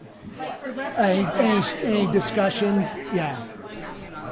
No. No, I think what we're going to do.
ready to go back in session. The next item on the agenda is resolution number 2026-007. No, yes, I'm sorry. Do we have a motion? I'll make a motion to approve resolution number 2026-007, a resolution waiving subdivision fees and associated mailing requirements for the Lakeview addition. We have a motion. Do we have a second? I will second. Okay, we have a motion. It's been seconded. Discussion. Madam Clerk, can you give us just a little background on this? This is something that we had a discussion with the Surveyor Sherbel a couple weeks ago. Yeah, Surveyor Sherbel's office reached out to the town of Alpine to ask if we would consider waiving the fees. Historically, in the past, the town of Alpine has done so for similar situations. If you look at the map that's attached, you will note that the red lines on that map is the existing platted lines for that lot in question. The black is the proposed new lines. And so they will essentially be giving the town of Alpine back our roadway. Yeah. And shifting it. So anybody who's been around Alpine for a while understands that there is very apparent surveying errors and platting errors that were created when the town of Alpine properties were laid out on the hill. Specifically Lakeview. Specifically Lakeview. And so this is just one more correction in a line of very long corrections. We're chipping them away. One at a time.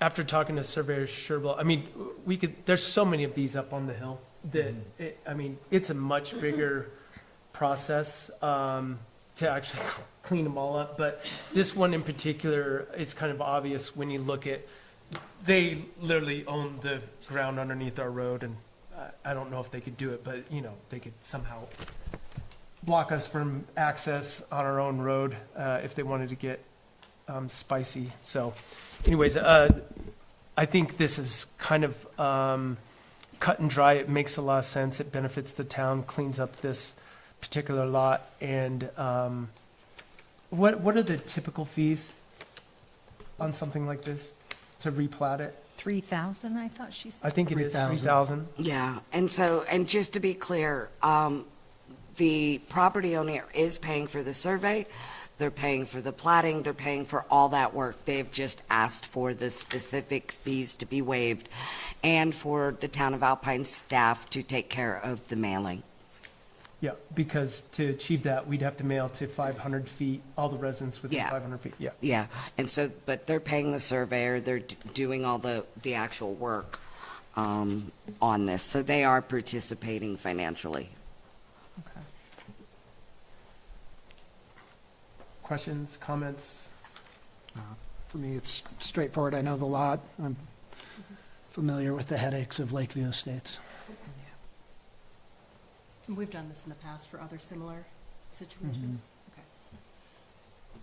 Okay. Have we, do you know that we've reduced fees or not charged fees for? Not charged fees. There's another one I think it was off Terrace. It was the same thing. Because when they did the roads, so there, you've got Sunset Lakeview, or Sunset Terrace, Terrace Drive, Terrace Lane. I think all of Pinecrest is okay. And then I believe Mountain View, there's some tweaks there as well. But, yeah, because originally it was a development that was supposed to encourage horse stables, and that was the ski resort that was going to be up there with the rope tow and pathways going through. And just as as Alpine became a town and land was given over to the town, it's a mess. Yeah. Yeah. Okay. So one Any other one comments lot on at a time. in essentially limiting these fees for this? I mean, it totally benefits the town of Alpine in my mind, so it makes a lot of sense. Mr. Sanderson, do we have any problem? Oh, I don't have a no. problem, just make sure that in your motion that you explain exactly why they're giving land, they're doing all of these other things. That's their contribution. That's why it's benefiting the town. So what would you suggest the motion to amend would be? Just motion to amend to include the findings that they are granting us land. That will avoid us having to pay for an easement, and that that they have paid for survey, replatting, and all of the other costs that are associated that would be a benefit to the town. Okay. Does that sound good? Would anyone like to amend the motion? Anyone write that down? I did. Okay. That's all right. Let's just hope I can do it. I'd like to amend the motion to state that the owner, and I apologize, I do not have his name in front of me. Property owner of lot 219. Oh, yeah, okay. So, amend the motion that the owner of lot 219 is granting land to the town on Sunset Drive. It is saving the town avoid paying for an easement, and said owner has paid for the survey and replatting with the surveyor. I think that's it. Okay. So wait, hold on, and then additionally, to approve resolution number 2026-007, a resolution waiving subdivision fees and associated mailing requirements for the Lakeview addition. Okay, we have an amendment to, we have a motion to amend. We've got a second. Madam Clerk and Assistant Clerk, are you clear with what, you'll go back and listen to exactly what it is? Okay, okay. Any discussion on the amendment? All right, all those in favor of the said amendment, say aye. Aye. Aye. Opposed? Hearing none. Now we're back on the original motion. I think we've got it pretty clear there, and if there's any confusion. Okay. Any other discussion? Although, sounds good. All those in favor of approving resolution number 2026-007 with the newly amended motion, say aye. Aye. Aye. Opposed? Hearing none, motion carries. All right, now we're on to resolution number 2026-008. Do we have a motion? Make a motion to approve resolution number 2026-008, authorizing the submission of a federal mineral royalty capital construction account grant application to the State Loan and Investment Board to investigate and correct improper sewer system connections within the Alpine Meadows subdivision. Second. We have a motion, it's been seconded, discussion. So the only thing we need to do, I think, is we need to write in or make a amendment with the amount that we want to request. Yes. Madam Clerk, is it your understanding that there's not necessarily a match, a match that goes along with this, that these are emergency funds, correct? I was not told about a match. When you talked to her, did she speak about a match? No. No.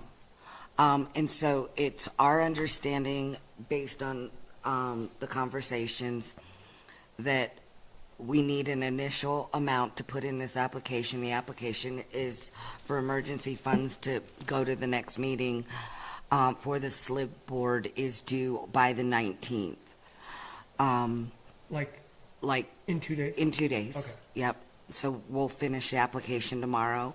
Good thing we just did a grant application, Yeah. so we have all the financials ready to go. Yep.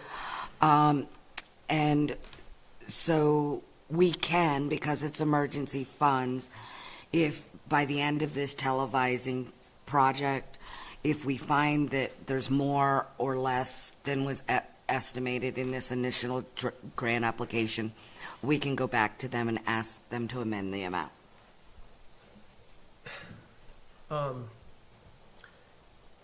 Is it your understanding that these are reimbursed funds? So like we'd literally hire a subcontractor to do the work and then they would reimburse us? Yes, I'm sure it operates like the other SLIB grants we've received. Okay. And so typically, after awarding the grant, you would have to execute a grant agreement, and then they would reimburse our submissions. Okay. With that being said, so just rough napkin math, you know, it cost $20,000 to fix the most recent one. That included fixing a road. We have 4 that we found, plus the one issue with the sewer main, which is also here on Columbine, someplace around lot number 119, I believe. So if that's 20,000 apiece, you know, rough math, we're at 100,000. Should we ask for 150, 200? Okay, maybe 200 is a suggestion. And something I just thought of in looking at that map, if we've already dug up that stretch of the road 3 times, then we dig it up again 2 more times. We've created a road that is going to more likely deteriorate more fastly. I think it's unlikely that they will like reimburse us for work that's already. I don't know if you have to repave the road, because I don't know. Okay. If you have to repave stretches of the road, we might want to just estimate that we're going to have to repave areas, because we certainly don't want, I don't think any of us want a development with No, patches all the way up through there. agreed. Let's go 3. So Is there a limit to what is? no, the funds are granted basically to allow us to clean up health, environmental concerns quickly. So that's what it's for. And so this, you know, if there's sewage leaking into the ground, then that would be a qualification. Well, I'd almost rather ask for more and then say we need less. So Larson suggested 300,000. Would anyone have a problem with that? No? Okay. I mean, I wish we were further along. I know. Well, by the end of this week, we'll have a much better idea, but I think that's a good point. Like, if we end up having to, we don't know what we're gonna get into once, how many of those we have to cross the road and repair a longer stretch. You know, it's a good point. I struggle a little bit. I don't wanna ask for some big number and then they're like, whoa, you know, is this justified or whatever, but. Mr. Mayor? Yes. I think they take a different attitude where it's an emergency Yeah, fund. Okay. Yeah, and we can, just as the clerk said, we can work with them. work with them on it, yeah. Okay. And it's reimbursed. it's a reimbursable. Yeah. So, yeah, I'd just rather have that set where we don't have to meet again and Okay. redo it. Would you like to make a motion to amend? Sure. Okay. Make a motion to amend resolution number 2026-008 to add, to include the amount of $300,000 to the application. We have a motion. Do we have a second? Second? Any discussion on that motion? All right, all those in favor to the amended motion, say aye. Aye. Aye. Opposed? Hearing none. That amendment carries. Any other discussion on this? I think we've got it pretty well hammered out. Any questions? Okay, all those in favor of resolution number 2026-08 with the amendment, stated amendment, say aye. Aye. Aye. Aye. Opposed? Hearing none, resolution carries. All right, let me get back to this. And we have another one. 09. Do we have a motion for this one? I'd like to make a motion to approve resolution number 2026-009, authorizing the submission of a federal mining mineral royalty capital construction account grant application for the well number 4 improvement project. We have a motion. Do we have a second? Second. I heard Ms. Graffiti. We have a motion. It's been seconded. Discussion. All right. So, Madam Clerk, this one is basically, is this to fund our match portion of getting well number 4 tied in? So, no. Okay. Dang it. This project is a project that was identified through the water master plan. It's a much bigger project than the tie-in under the road. It is to do the improvements on the mega well to allow it to pump it's to its full potential. Right. This project is an over $2 million project. So just so you know, Sunrise Engineering actually did an intended use plan for this and submitted it to SLIB, and they are doing this application, and they are not charging the town of Alpine. And so, but they know that this is going to be a long process. For us, the earliest this project would get off the ground, I believe they said, was 28. There is opportunities, though, with these types of funds. So it would be $1 million in grant funds, $1 million in loan funds, and they're typically a very low interest loan. But there is a loan forgiveness piece, which Sunrise is estimating that we could get anywhere up to half of the loan forgiven. And so, again, that's where we're at. There's also other opportunities to match that other $500,000 as well. Mr. Mayor? Mm-hmm. Is this the process? Is this kind of similar to the TAP process where you're saying 2028, it's really us just getting in line to get it? Yes. Well, getting in line to get in line to get. You basically get on the calendar to then go through the whole cycle. And so there is a design piece that would have to happen with this, and then a construction piece. So, I mean, it's going to be a long process. So, yeah. Yeah, the mayor and I didn't even know they were doing this until they sent it to me the other day. And I'm like, Well, and the intended use plan, it's kind of, this is exactly what you're describing. You need to put this on their kind of radar that you're thinking about doing this project, and then it can move along. Right. Yes. And if you don't do it, Yeah, then they ignore you in the future. yes. Yeah. Is that clear as mud for you? Yeah. Just a couple thoughts and I've said it before, I'm all about applying for free money. You don't have to follow through if it doesn't make sense in the end, but getting on people's radars, is an important component of it. A question I asked, a month ago, as we were starting to go into some of these budget workshops, is referring back to the water master plan that came out in July. They came up with a laundry list of projects. It's table 3.5. There's about a dozen projects of just water-related maintenance projects that are due or coming due, within the next 5 years for the town. And so I guess I'm wondering, before we move forward with a component that's not even a part of our water system yet, do we need to maybe look at what's in front of us, prioritize? How did it rank on the list? It's not on there at all. I don't think that's the case. From what I remember, it was very high on the list. Maybe it's a different table. I'm looking at a repair and replacement of existing components, a maintenance list.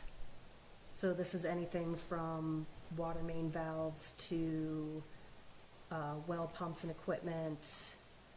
We've done the meter replacement.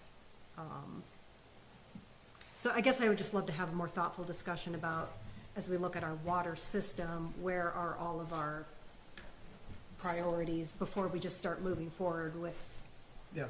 again. Kevin might be able to answer some of these questions, but I do know, from a standpoint for the town, what tying this in and getting it ramped up to its full potential, what that means. For example, the water main break that we had last summer and shutdown, this would avoid that. And so it's kind of like protecting the infrastructure the way we have it designed now, expanding on it.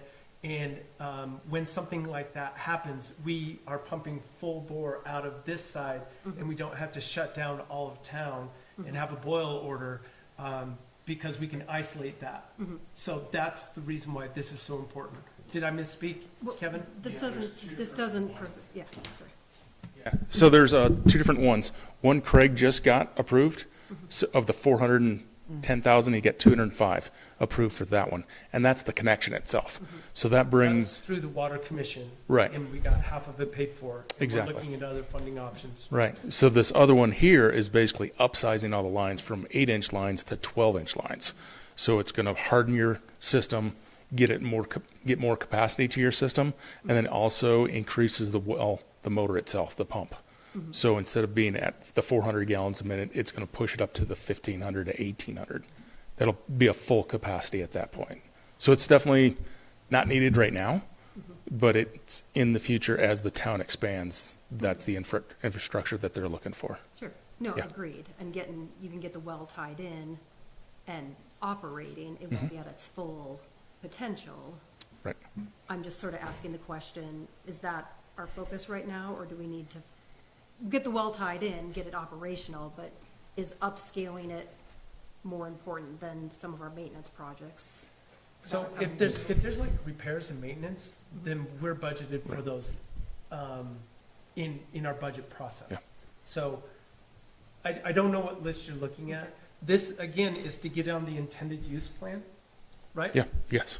Just get on the. We're on the intended use plan. It's Already, there. right? So this is to apply for funding. Okay. Right. And then you have to do the facility plan, and then they look at it again. So you get from the big list to a shorter list if they approve you, and then from that shorter list, then you can get the final money. So it would be a year from now before they would get to that final approval at that point. So, Oh, okay. At least, right? I mean, Yeah. it could be. yeah, and that would, several and then the money wouldn't be legislative available for Yes. like Then it another. has to go to the legislature, they have Yes. to approve it, and this is definitely a long, Yeah. drawn-out Yeah, process, but the number one right now is to get it connected. Yeah, which we've got in. you're working getting on. started. Yeah. Yeah.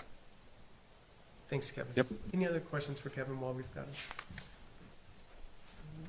Okay, any other discussion? We've got the number on this, so we don't have to make an amendment if Correct. we choose. We can pass it as written. No other discussion? All those in favor of resolution number 2026-009, authorizing the submission of of a federal mineral royalty capital construction grant application for the well number 4 improvement project, say aye. Aye. Aye. Opposed? Hearing none, resolution carries. Okay, moving on our list.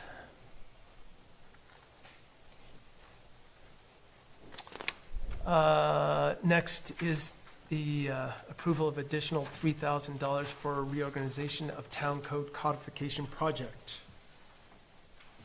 Do we have a motion? Motion to authorize an additional expenditure of $3,000 to the town's codification contractor for restructuring and renumbering the Town of Alpine Code into a title, chapter, section format consistent with Wyoming statutes. We have a motion. Do we have a second? Second. We have a motion and it's been seconded. Discussion. Mr. Sanderson, can you kind of bring us up to date where we stand on the codification? So they sent us copy a couple months back, and I went through it, and according to the meeting we had last summer, they did number the sections, but they didn't number it as I had asked them to. I asked them to follow the statutory format that's in the Wyoming statutes. They didn't do that. That's not as big as a problem, but they didn't break it down into separate titles and sections so that also we could kind of follow the Wyoming statutes, and so it'd be easier to find things and easier to classify ordinances once we start passing them, and we can change out our ordinance book so that it matches what we have current. So it's actually, the amount they're asking to make that fix is not overly burdensome. If I were to sit down and do it, it would probably be 100 hours worth of work. So they must have other contractors that can do it for a lot less. Yeah, I mean, I think it's important to make sure it jives with the state statutes And it'll just make life a lot easier as we go down and make new ordinances or repeal ordinances. It'll be easier to find and easier to take care of rather than the numbering system that we have right now. Sounds good. Okay? So is the numbering system incorrect, or it's just not in the ideal? It's not in the ideal. They did number it, but they didn't number it in the format that was asked. So was it asked for in a contract? Well, we or- did, Yeah. but, so there is that, but I'm asking them to go through and put it in title sections, which was beyond what the contract is, so that we can save time in the future. yeah, it's expanding the scope of work. It's not literally they screwed up, but we've Right. we moved home plate for them. I think, to me, it makes total sense. I mean, to hear Jim say that it could take him 100 hours to do it, and yeah, when these guys will do it for 3,000, they must have a really easy way to look at it. Well, I'm thinking they've got contractors that work from out of country to do it. Oh, really? Yeah, that's Okay. usually how, I don't know that for sure with this one, but usually how these firms operate is Yeah. they have out of country contractors. Any questions, comments? No, that was exactly what I wanted to hear. Okay. All right, all those in favor of the said motion, say aye. Aye. Aye. Opposed? Hearing none, motion carries. All right, now, moving on to the next one, the creation of the town administrator role. Resolution number 2026-001. Before we get there, are we confident that number is right? Is this the first one that we, is our first I ordinance? guess this that's is what? our first ordinance, Okay. yeah, This year. that was my thought too, of like, Yeah, wow, this is this, fiscal year, yeah, of this calendar year, Yeah. excuse me. Okay. Do we have a motion to get on the table? I'd like to make a motion to approve first reading of ordinance number 2026-001, creating the position of town administrator and amending duties within Title II. second? We have a motion, it's been seconded, discussion. I could give a little bit of background on this, but the town of Alpine, did we confirm, did we used to have an administrator before we combined? What? So we did today do some research and from council members, Scaffidi's specific questions. When I was working with Jim to get this all lined out for you, I had done some research as far as some things I found on clerk, treasurer, and separation of those roles. I personally did not realize there had ever been a administrator before, because I just don't think we talked about it. So thank you for helping educate me on that.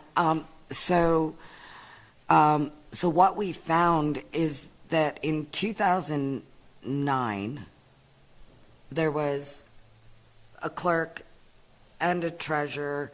There was some positions that were lost. Then it was put back together, and there was a clerk treasurer. And then in January of the following year, there was administrator as well. Administrator or manager? Administrator. Okay. Yes, because a manager is a form of Yes. government that it requires voting at the ballot to change the form of government. So I did then, once I had those dates of when an administrator was appointed, there was 2 consecutive years that person was on there. I did go back through all of the resolutions for the year prior to that and all of the ordinances, and I didn't, the only thing I found was after that sudden name shift with the clerk treasurer, there was a resolution that happened after the fact, combining them again. So we have an ordinance, in old ordinance, that says that the clerk treasurer position can be, that they have a clerk treasurer position, but it can be separated by resolution. And so I found where it was combined, but never where it was separated to begin with, but it might be there somewhere. I mean, we haven't gone Well, through but every the most last one. recent one says that it was was combined, combined. and if we separate it. It has to be done by resolution. Okay. Yes, but I can find nothing on the books about administrator. So when Deb Wolfley was here, then all of a sudden, poof, he was gone? Yeah. Okay. Yeah, I can't find anything in an ordinance or in a resolution, other than those two resolutions appointing them at the beginning of the fiscal year. I find nothing else. We have not read the minutes. We'd be happy to do so. Okay. I thought Sarah it was loves town to do manager. that. I'm sure I she won't does. torture I'm just her. kidding, Sarah.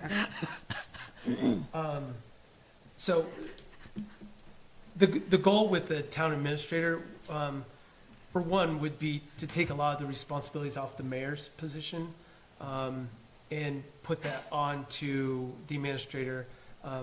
The form of government isn't changing. They still, all the employees work at the pleasure of the mayor, or however that, is put in state statute, what it says.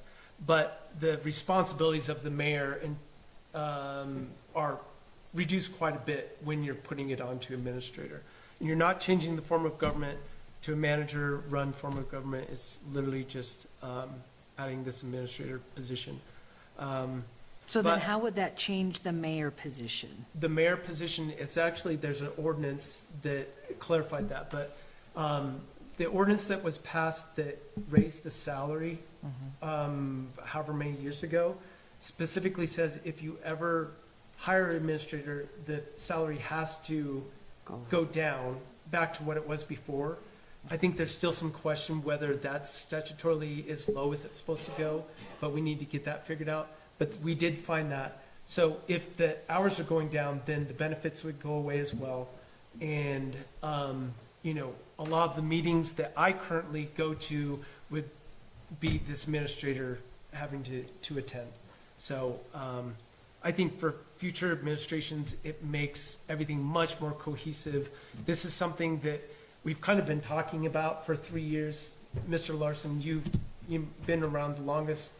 Just tell us what you think, how that would help the town. run. Yeah, I mean, so how it'd help the town is, one, it would be, ideally, it'd be a center-focused person that would take care of the day-to-day business of the town. The mayor's role would still be the chairman, so to speak, of the board. And Running the meetings. Running the meeting, but you wouldn't have any of the meetings and the schedule. You wouldn't definitely be putting in the 30-plus hours, sometimes 40, that you have been doing. The administrator would also, and in this form, would essentially be the supervisor of the office and take care of the roles for hiring, firing, with the blessing of the mayor as well. I think also dealing a lot with the agenda too, because right now we spend so much time coming up with the agenda and dealing with all that. The new role as administrator would split the clerk treasurer role, and then they would focus only on the clerk job and the day-to-day operation of the town in that scenario. So that's kind of the intention, right? Yeah. What are your thoughts? I think it'll help a lot. I think we're growing so fast and there's so much pressure on all the employees that adding another top administrative position would be really helpful. Any questions or anything to add? I do, but you can go first. No, just to say that this resolution this ordinance just allows for the creation of the position actually advertising, hiring, getting an employee into that position is a whole separate conversation. Correct. This just creates the pathway if that's what the town chooses to do. Yeah, exactly. So just to clarify, we'll have 3 readings of this. If it passes, then we have the availability to advertise for the position. If we choose not to hire someone, we, whatever, but the position's available. Ms. Cafidi? Yeah, I mean, I guess my questions go to, and I know you were saying this is just the ordinance, but I'm kind of bothered we don't have any sort of education requirement. A lot of times it's a bachelor's in public administration, business administration, finance, accounting, or an equivalent, and 5 to 8 years in local government. And so I'm just trying to figure out if that needs to be put in here. And then the other dynamic I noticed was that it said this wouldn't have fiscal impact, but I definitely think it would. Creating the position has no fiscal. Yeah, I guess creating the, yeah, but then the end result is you're still going to have a fiscal impact I if see what it's you're saying. implemented. Yeah. So I think there's a couple things on there. So if I do vote no or abstain, I'm also looking into the change of government. Because a part of me feels like with the rotation of council members and mayors, I would almost like a change of form of government back to a town manager. Because then I think there's a very clear consistency and running of the town as a business. And so that's where my feet are on both sides. Just to I'm clarify, perfectly I don't honest. know that we've ever been. No, we managed- haven't. Okay. We haven't, but I looked into it. It's a ballot measure. Yeah. You would have to have it in by July 2nd. I think it requires 15% of the registered voting public, but I'm going to double check that. To do what? To To get a get on ballot the measure? ballot, to Okay. get the ballot measure on. So that was just something I was digging into, because I think what's difficult is if everything is always at the whim of whoever is the mayor, I think we just have ebbs and flows. Yeah. And so that's, for me, where I'm straddling both sides, but definitely the education and local government expertise is a big one for me, that we might put that in an ad, but I think that should be part of Okay. the ordinance. So, just to clarify, so there'll be 3 readings on this? Yes. So we could make any amendments to this? To this. You could work with staff and, you know, present something for the second reading that maybe is closer to what you're thinking? I guess it's totally up to you if you Yeah, want to no, I- vote for it or whatever, Yep. but, you know, I think it would be, the reason why we're bringing it forward today for first reading Yeah. is time frame, so we can have the second reading March 3rd, then the, whatever, March 17th, so Yeah. if we are putting out an ad, we're doing, I don't know if it's a national search or whatever, but getting this person hired before, or, you know, before the budget process actually happens, I think would help to ingratiate them into the town of Alpine and understand, you know, that process I think would be helpful. That's why we're bringing it forward now, but. All right. No, I appreciate, those were just my comments. Yep. Any other questions, comments? All right, let's see how we go here. We've got it on the table, right? Okay. All those in favor of resolution number 2026, I'm sorry. All those in favor on first reading of ordinance number 2026-001, creating a position of town administrator and amending duties within Title II, say aye. Aye. Aye. Aye. Aye. Opposed or abstain? I'm going to abstain. Okay. So we have 1 abstain and 4 voting for it. So ordinance passed on first reading. Next is resolution number 2026-010, seeking a motion to approve resolution number 2026-010, authorizing representation of the town of Alpine at meetings of the Alpine Meadows Property Owner Association. Anyone want to say so moved? So moved. We have a motion. Do we have a second? Second. Okay, we have a motion. It's been seconded. Discussion. So this is something that kind of came to light just recently with everything going on over at Alpine Meadows. We thought, I don't know, it's never been laid out that we have anyone that's representing our interests over at the homeowners or the property owners association. So we thought the way it's written that it would be the mayor or one of the mayor's designees, which could be town clerk, town administrator, whatever, but literally they would have to show up with the paper that says, I'm here to vote, you know. So that's where it came from. But any questions or comments on that? I have a couple Mhm. of questions. Yes. So, one, I completely agree that if the town has property that's also located under other umbrellas or other jurisdictions, that there should be representation. One question I had about the wording of this is, I don't know if it's appropriate to have the mayor's position be that person, because you've got an HOA that's representing the HOA's interests and the neighborhood interests. You have a mayor that's representing the town's interests. So where those overlap, I feel like that mayor position could be put into I don't know if it's a true conflict of interest, but where their decision-making Well, could be swayed. technically, the mayor is one of 5 votes on town council. So I don't actually see what the conflict of interest could be, but Mr. Sanderson, do you Run see? the question again. I didn't understand that. I'm asking that if you have an HOA that's a governing body that's looking out for the interests of its neighbors and neighborhood. Right. You of course have the mayor that's looking out for the town's interests. Right. A piece of property where those two umbrellas kind of overlap, is that mayor position kind of being put into a tug of war or not necessarily?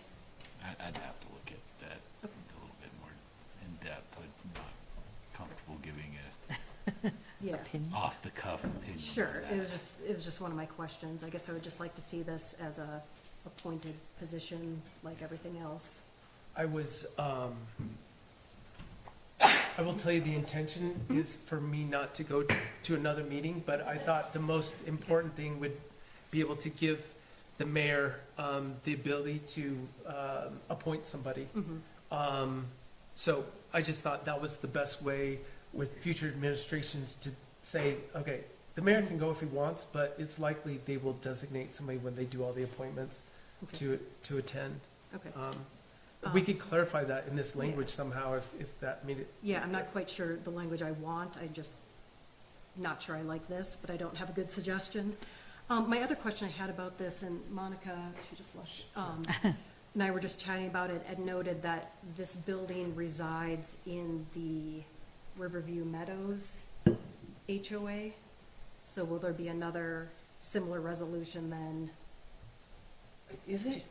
She said it resides it is. within the business. I don't think so. Okay, so there's a clarification. There's a business district for this area, Mhm. but it's not the same as the Riverview Meadows POA. Okay, It's different. maybe I misunderstood her. Maybe- I'll look it up Let's again, get but some I don't clarifying. believe. No, so. it's a It's good never point. come up as an issue, Okay, because if not, then they would probably say something like the daycare and things. Okay. As far as Um, dynamics. okay, but- maybe I misunderstood her then, but just Yeah. to clarify that point. And I'm kind of with Amy, I mean, not, mine is a different, I mean, I'm just wondering if we say the council, the mayor and the council shall serve, or the council approves a designated versus just the mayor? I guess So- that's kind of where I'm at. Jim, correct me if I'm wrong, has to go to state statute Oh. saying that A the mayor is the person who appoints designates for committees, functions and everything, so. I'm absolutely The fine council changing- does confirm, but the mayor does appoint. I'm absolutely fine changing it to an appointee from the mayor and take the mayor off of here. But I, you know, Yeah, Sorry, I Mr. mean, Mayor, I state think to statute make says it- no. Yeah. I said I wasn't gonna make it off. I of know. the- yes, but please. to make it less sticky, an appointment from the mayor would probably be better. Yeah. So I think what I would recommend, the POA has a annual meeting coming up. We have some representatives here. Is it March 5th is the annual meeting? Yes. Okay.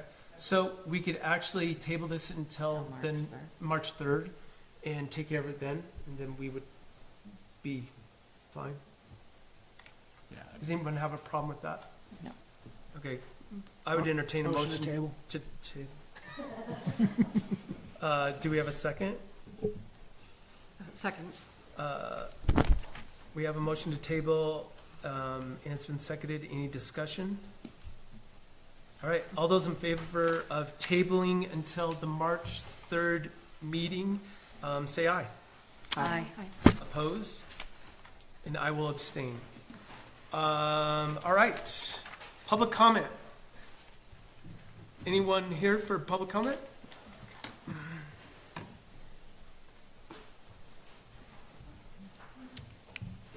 Patricia McQuaid, resident of the town of Alpine. The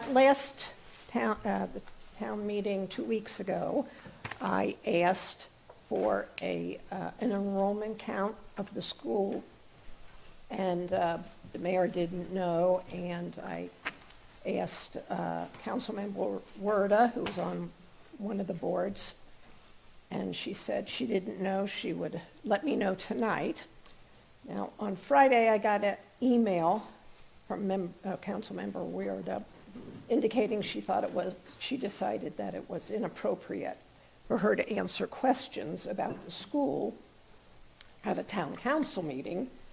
It would be like discussing Brolam's or Ames Hardware at a town council meeting. I believe that's ridiculous, since Ames and Brolam's were not granted a 5-year lease at $1 a year on 3 acres of town property, and they will not be getting hundreds of thousands of dollars of taxpayer money for their business, whereas the school will be getting hundreds of thousands of dollars of taxpayer money. The business plan that was submitted indicated that 120 students would be necessary for the school to be solvent. So I think how many students are enrolled? We're talking about a school that's supposed to be up and running in about 6 months. I think the enrollment is important. Council member Werda did give me in her email, did give me her school email. So on Saturday, I texted her and asked her for the enrollment number. And today at 5:30, I got a text from her, email from her, telling me that as of February 1st, the enrollment at the school is 27 students. They need 120. So I would just like everybody in the public to know that there's 27 students out of 120 needed. Thank you for your comments, Pat. Anyone else?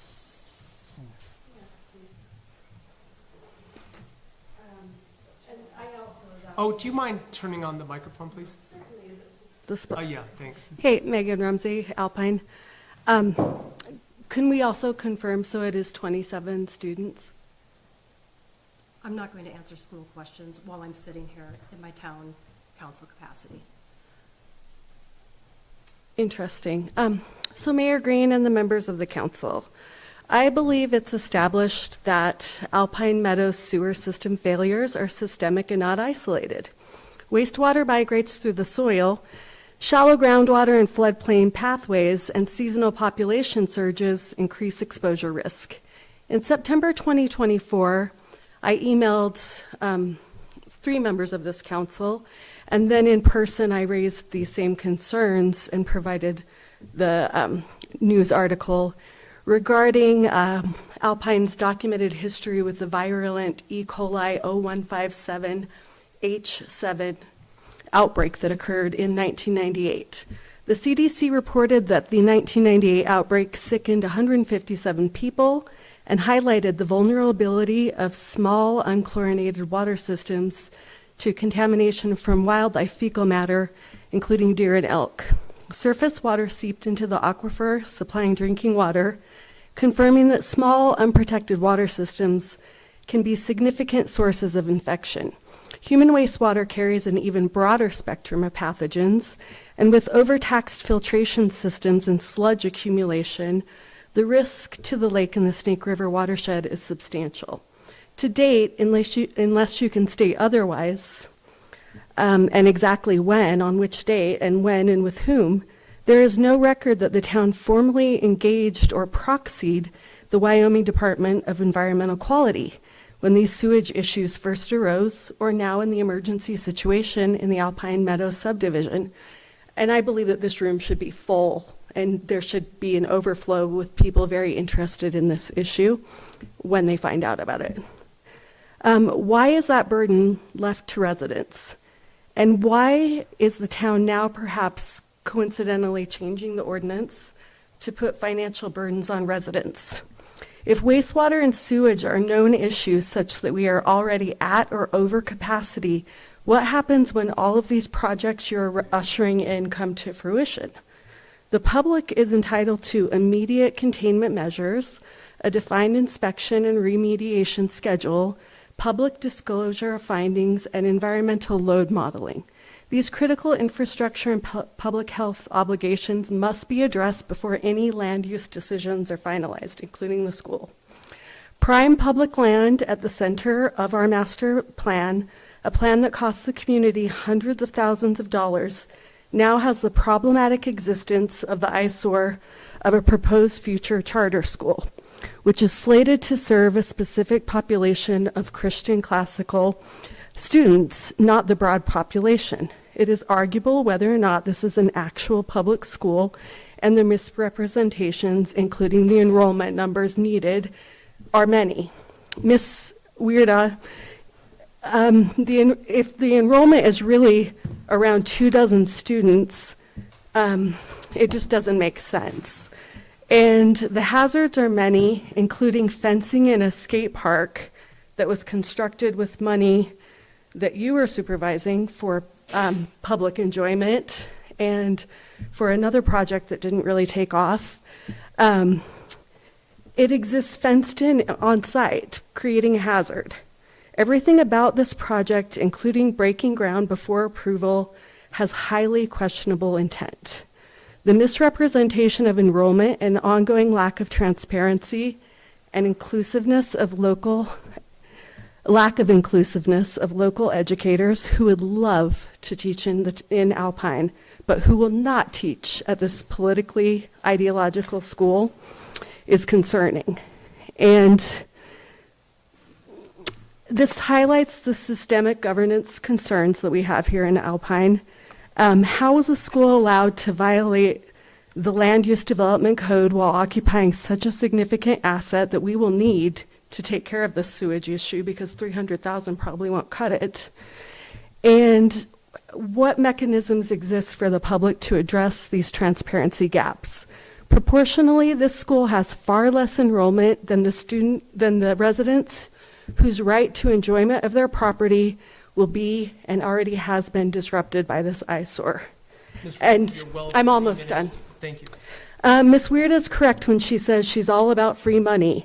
And so we can surely agree that we do not have to follow through if it doesn't make sense. If this is a 5-year lease, if this pet project does launch, the lease should be amended to begin on the first date of ground disturbance, which before a lease was drafted, with a publicly established sunset date. Land use decisions of this scale must reflect the master plan, environmental and safety considerations, and equitable governance. The master plan poses exciting ideas, albeit on contested pieces of land, yet it is premature in that the stench of sewage and unresolved issues with the gravel pit and hazards overshadow the ability to imagine this space is suitable to add to the infrastructure of the strain system. And I'm almost done. Further, the conflicts of interest within your governance related to all issues have created mistrust, and it's still interestingly aligned with Dave Jenkins, Steve Funk, and Colby Cox's prior wish to control these parcels. It is also underneath the contentious flight path of the airpark with no shortage of concerning aircraft incidences, clarity on infrastructure, environmental exposure, and land use compliance, and public health and safety of all residents and their equal right to enjoy the public facilities of Alpine, including public land, Okay, that's it. is the foundation of public trust and responsible governance. Thanks. Any other public comment? Is this on? Yeah, it is. Hey, hi, Heather Goodrich, Alpine Meadows president. So I just want to start by thanking the town for the communication the last few days and. Hold on just one second. Yeah. Hey, Troy, would you like to come up closer? You can come up closer if you can't hear. Yeah. I'm going to But start over. Come sit right next to Heather. She'll come right up. I can sing for you, Troy. Okay. I just want to thank the town for the communication the last few days. This has been really great. Thank you, Monica, for all your communication. Really want to thank Craig and Dan. They've been amazing. And the guys that were hired, they've been so cute and awesome, and like they've had lots of questions, and everyone's stopping to talk to them, and they've been lovely. So the last few days, minus the explosion of toilets, which was unfortunate, but not too horrible. Minus that, the last few days, we really appreciate the communication. I had a couple really quick questions. Can you put that map back up, if that's yeah, I have it possible? right here. Thank you. That would be perfect, just for ease of communication. So one thing I wanted to ask, and I should have asked when Craig was here, but I didn't want to jump up in the middle. Do you see that little corner on Columbine? That's right in the area that we're the most concerned about. And Right here? So we're 141. Columbine, yeah, 141, 122, 57. I'm sorry, I don't see the. Top left. Oh, up Top here? left. Where they Where the get- gap Oh, right is. here, yeah. Yes. So I just was wondering why that hasn't been scoped, and we want to make sure that's going to get Oh, scoped. absolutely, we'll get scoped. Okay. It came down to, they started down here in this corner and went this way, and then for whatever reason, Okay. it was easier for them. And that's fine. You don't have to explain too much. Just wanted to make sure Yeah, that, because that is the area we're the most concerned about. They are doing the TV on the entire thing. Okay, great, Yes. perfect. And then I heard you say something about 119, there was a sewer main issue? So, okay, somewhere in our sewer main, and Monica tried to describe it, but all these sewer pipes are put together with like gaskets. There's not glue or anything. And so when they put it together, you can tell they didn't do what we're doing because it's like kind of, I don't know, pinched Okay. together and it's coming up Okay. inside the pipe. Okay. So that's what our intention is, to fix that problem. Are you going to, and it just made me think, I hadn't even thought about the sewer main having issues. Are you going to, when you release like the final map, are you going to show like all of those areas where there are issues? It's my understanding that we're going to receive a video that shows everything. Okay. I mean, I haven't shown everyone else, but Yeah. this is That's the crazy. joint offset one, and I may not have the other one, but that just shows like, Yeah, no, it's pretty, I've been watching the video in the back of the truck, it's been really cool. Okay, a couple of small little things. You talked about when you come, or whomever comes to the POA meetings, you said, we're just here to vote. I just want to make sure you guys know what happens at these meetings. There's no like voting at the meetings, it's just like here, you go over the agenda, we go over the budget, and then there's public comment at the end, that's it, so there's how no is there voting. not any chance to vote on anything? Well, the only voting we have is at the annual meeting, and that's just not proxy, it's a paper vote that gets sent in. We don't vote in the meetings. Okay. People can comment in the meetings, but the only votes we take are at the annual meetings. Okay. When will we receive the invitation for that meeting? You already have. They've been emailed to all property owners with all the information. Okay. It's my understanding, reading the bylaws, that they have to be mailed, and also the meeting has to take place in Lincoln County. So it's written, it says it has to take place either at the association's location or in Lincoln County. So I'm just wondering, where do we They're, go to? they're via Zoom. Okay, Yeah. have you guys looked into that? Is that legal? That's how it's, before I came on, it was via phone.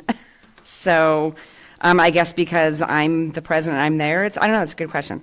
I think you may want to ask your attorney Mhm. just to clarify that, because there's a few things that, like, I know for our HOA, we Mhm. have our meetings here. Mhm. So it's really convenient. We have it at the library. Mhm. We just, they offer that up as a community space Yeah. meeting. I mean, the majority of our property owners don't live here, so I think that's why they do it via Zoom. We have a So- ton too. I mean, there's Mhm. over 100 lots here, and it's maybe less than 50% built out. Mhm. So, Yeah, I don't know. maybe just check on that if you don't Mhm. mind. I think that was it in terms of questions that I had. I did want to say, when I look at this, I kind of just feel sad. Like, I just feel sad that this is what we're all dealing with. And I know it's, not the town's fault. The town didn't do this. Alpine Meadows didn't do this. And I'm sad for us. And it's super unfortunate. And sorry, one more question, just in thinking about this grant that you're applying for, is the actual cleanup. Is there any actual cleanup that can be done, because we can stop the sewers, but like, what about all the sewage that has been? So that's the part, when we talk to the DEQ, it's really hard to determine what the scope is of that. Right. For example, their engineer, when we talked to them, they looked at all the photos and they said, where's all the toilet paper? I said the same thing. Well, his idea, and he's only an engineer, but water takes the path of least resistance. Mhm. So if you have a pipe here and a pipe here, Maybe it it's went into likely the that pipe. it was just going in. They were that far apart. I know, but it's going to take the path of least resistance. So it could have made a hole, You you shoot know. two scores. Yeah, I mean, it's, Yeah. so that's what the engineer was saying, that's a possibility. I mean, what could have happened, this is all, who knows what happened, but there could have been some larger rocks that were above it, and then it was making almost a tunnel underneath. And so it's really hard to determine what Yeah. the scope of any spill would be. But that's just something that I feel like if we're writing this grant, that maybe to consider, like what's the actual cleanup, not the repair, because we're talking about repair, right? Yeah. Well, and I don't know if this grant allows us to do that. So we'll have to figure out. But Okay. I mean, it's a good point. And I think we could, the technicians from DQ were really helpful, so I can reach out to them and see what is available, what their recommendation is. Yeah. Okay. And then if I can now, I'm going to take off my POA president hat and just a couple of quick comments. I think that this sewer issue really highlights, I think, the importance of changing the ordinance back to what it was. Because I just think about, like, if you're someone who suspects that they may have a problem with their sewer, and maybe your lateral goes all the way across the street to the main on the other side of the street, like, I'm going to be less likely to have it even looked into because of the expense that is involved. So I just want to throw that out there. I could respond to that really quick. Okay. So we've heard from a lot of people throughout the town, not just your neighborhood or whatever, and we hear what you're saying. So I'm committed to looking at it again, and there might be other things that have come up recently that would really encourage us to do that. There's other things we have to consider, like when we change the ordinance, we've got to look at some engineering changes that we may need to make and add in there. So I can't make any promises, but I will tell you, we are going to look at it, and I don't know what the time frame is going to be. I will assure the people in the town of Alpine, we don't have a major problem with our sewer in the town of Alpine. We have an isolated event in one neighborhood that was annexed in, and we didn't put the infrastructure in. So I hope that dispels any concerns that people have. But we're going to hopefully identify how large the scope is of this problem, and if other problems come up in the future, I hope future administrations do the same thing. I have one last little comment. I really appreciate the creating the admin administrator position. I think that's a great idea. I think that would help a lot with communication. I also am concerned about education, background, all that be written in. And I think that kind of goes to the last thing I want to say, which when you're making, you guys have the town has a lot of big decisions that you're making, whether it's the master plan, the liquor license, all of these things. And I know that we all try really hard to make the right decisions and not be biased, but human beings are biased. Human beings are horrible decision makers when it comes to not allowing our bias to get into our decisions. I've read tons of research on this, and it's just the way we operate. So I would just request that you guys think about, like, before you make these decisions, set up structures in place, like rubrics, like checklists, like writing the job description first. That just helps with your decision making, and at least it also helps clarify to the public how you're making the decisions so that you aren't being suspected of bias. Yeah, So I hear you. I mean, in the last 3 years, we have come so far in putting things in place that help future administrations. Structures, right. And that's definitely something that we want to work on. But I will say the staff and we work so hard on all these things, and we will add that to the list, but I don't know when we'll be able to get to it. All right, So. thank you. And also, I will say, as far as when we advertise for the job, we do put in all those requirements, but it is a good idea in this particular case to add that in now if we want to, just so it kind of clarifies that. So I hear what you're saying. Okay, thank you all. All right, thank you. Any other public comments? Troy, did you come back just to say hi to us? No, you're it.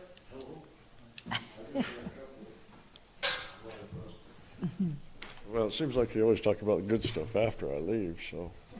Yeah. And my wife was watching, she says, no, they're talking about this, so. Couple of things I have is the ordinance on the sewer and water about how it was put in there. I never saw that when I was studying that ordinance about going to the main line. Mhm.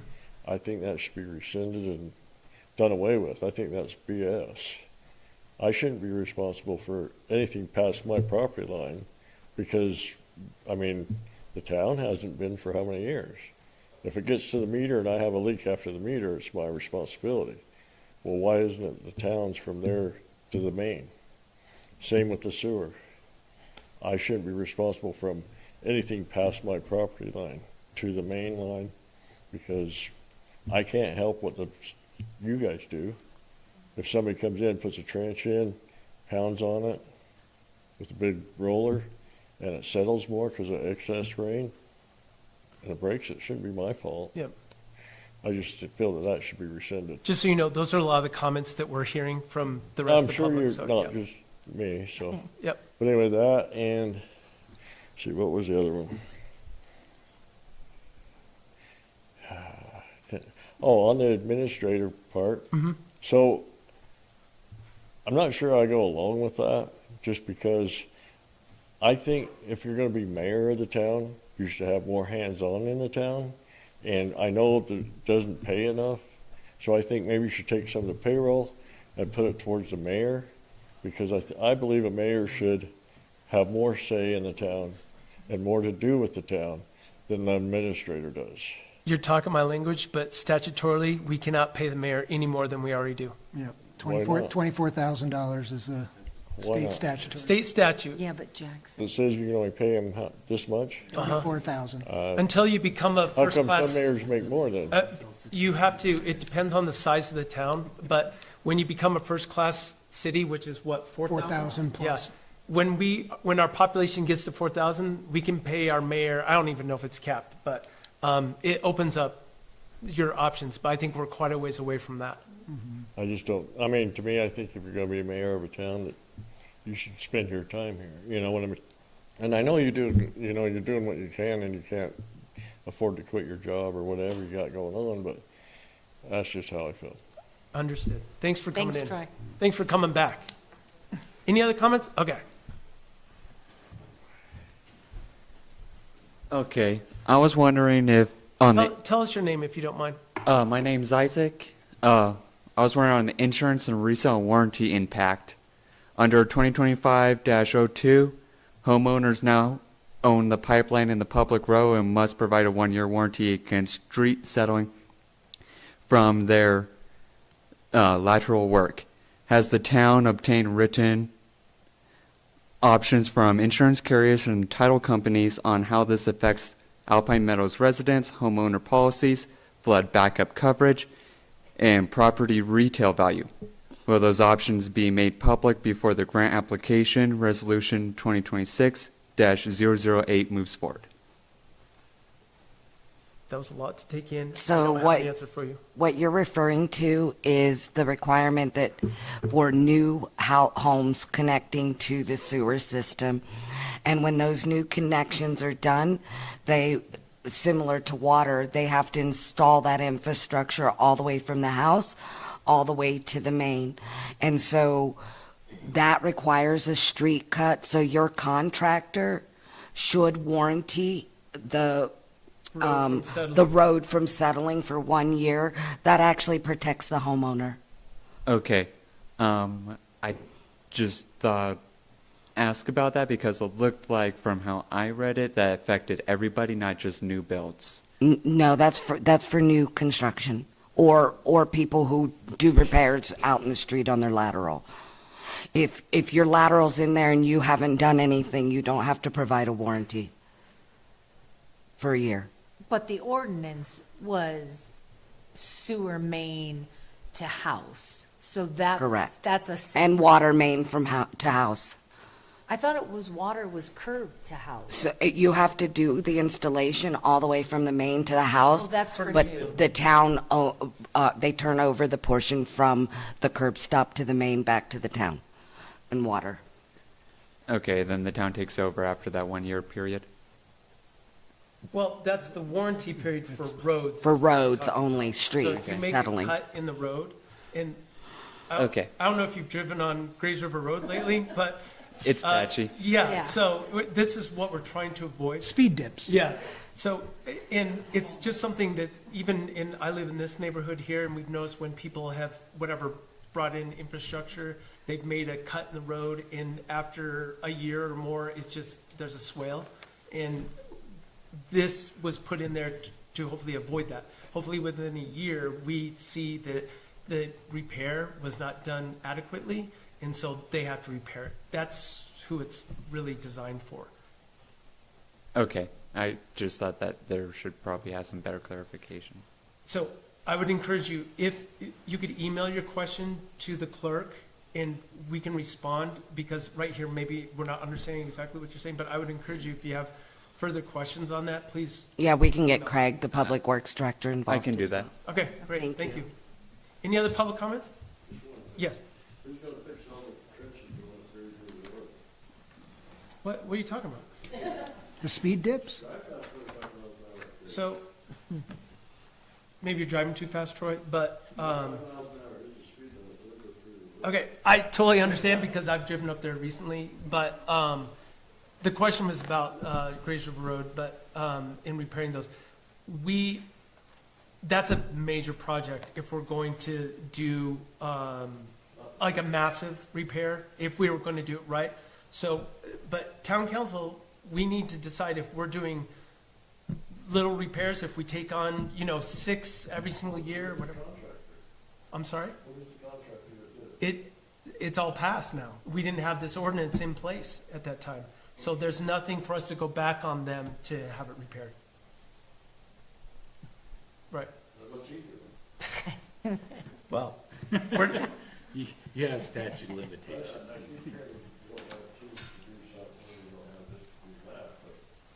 That's why we put that in that ordinance. And our plan is to, abide by that in the future for sure. So, but what I would like to do is work on maybe sections of that road to repair permanently. And that's something that would take many years to accomplish the entire road. But we'd like to find funding to pay for that because that's quite expensive. So. Well, maybe you'll give us a heck of a deal on doing it. Anything else, Troy? It is after 10. I'm trying to get out of here before 10, but, all right.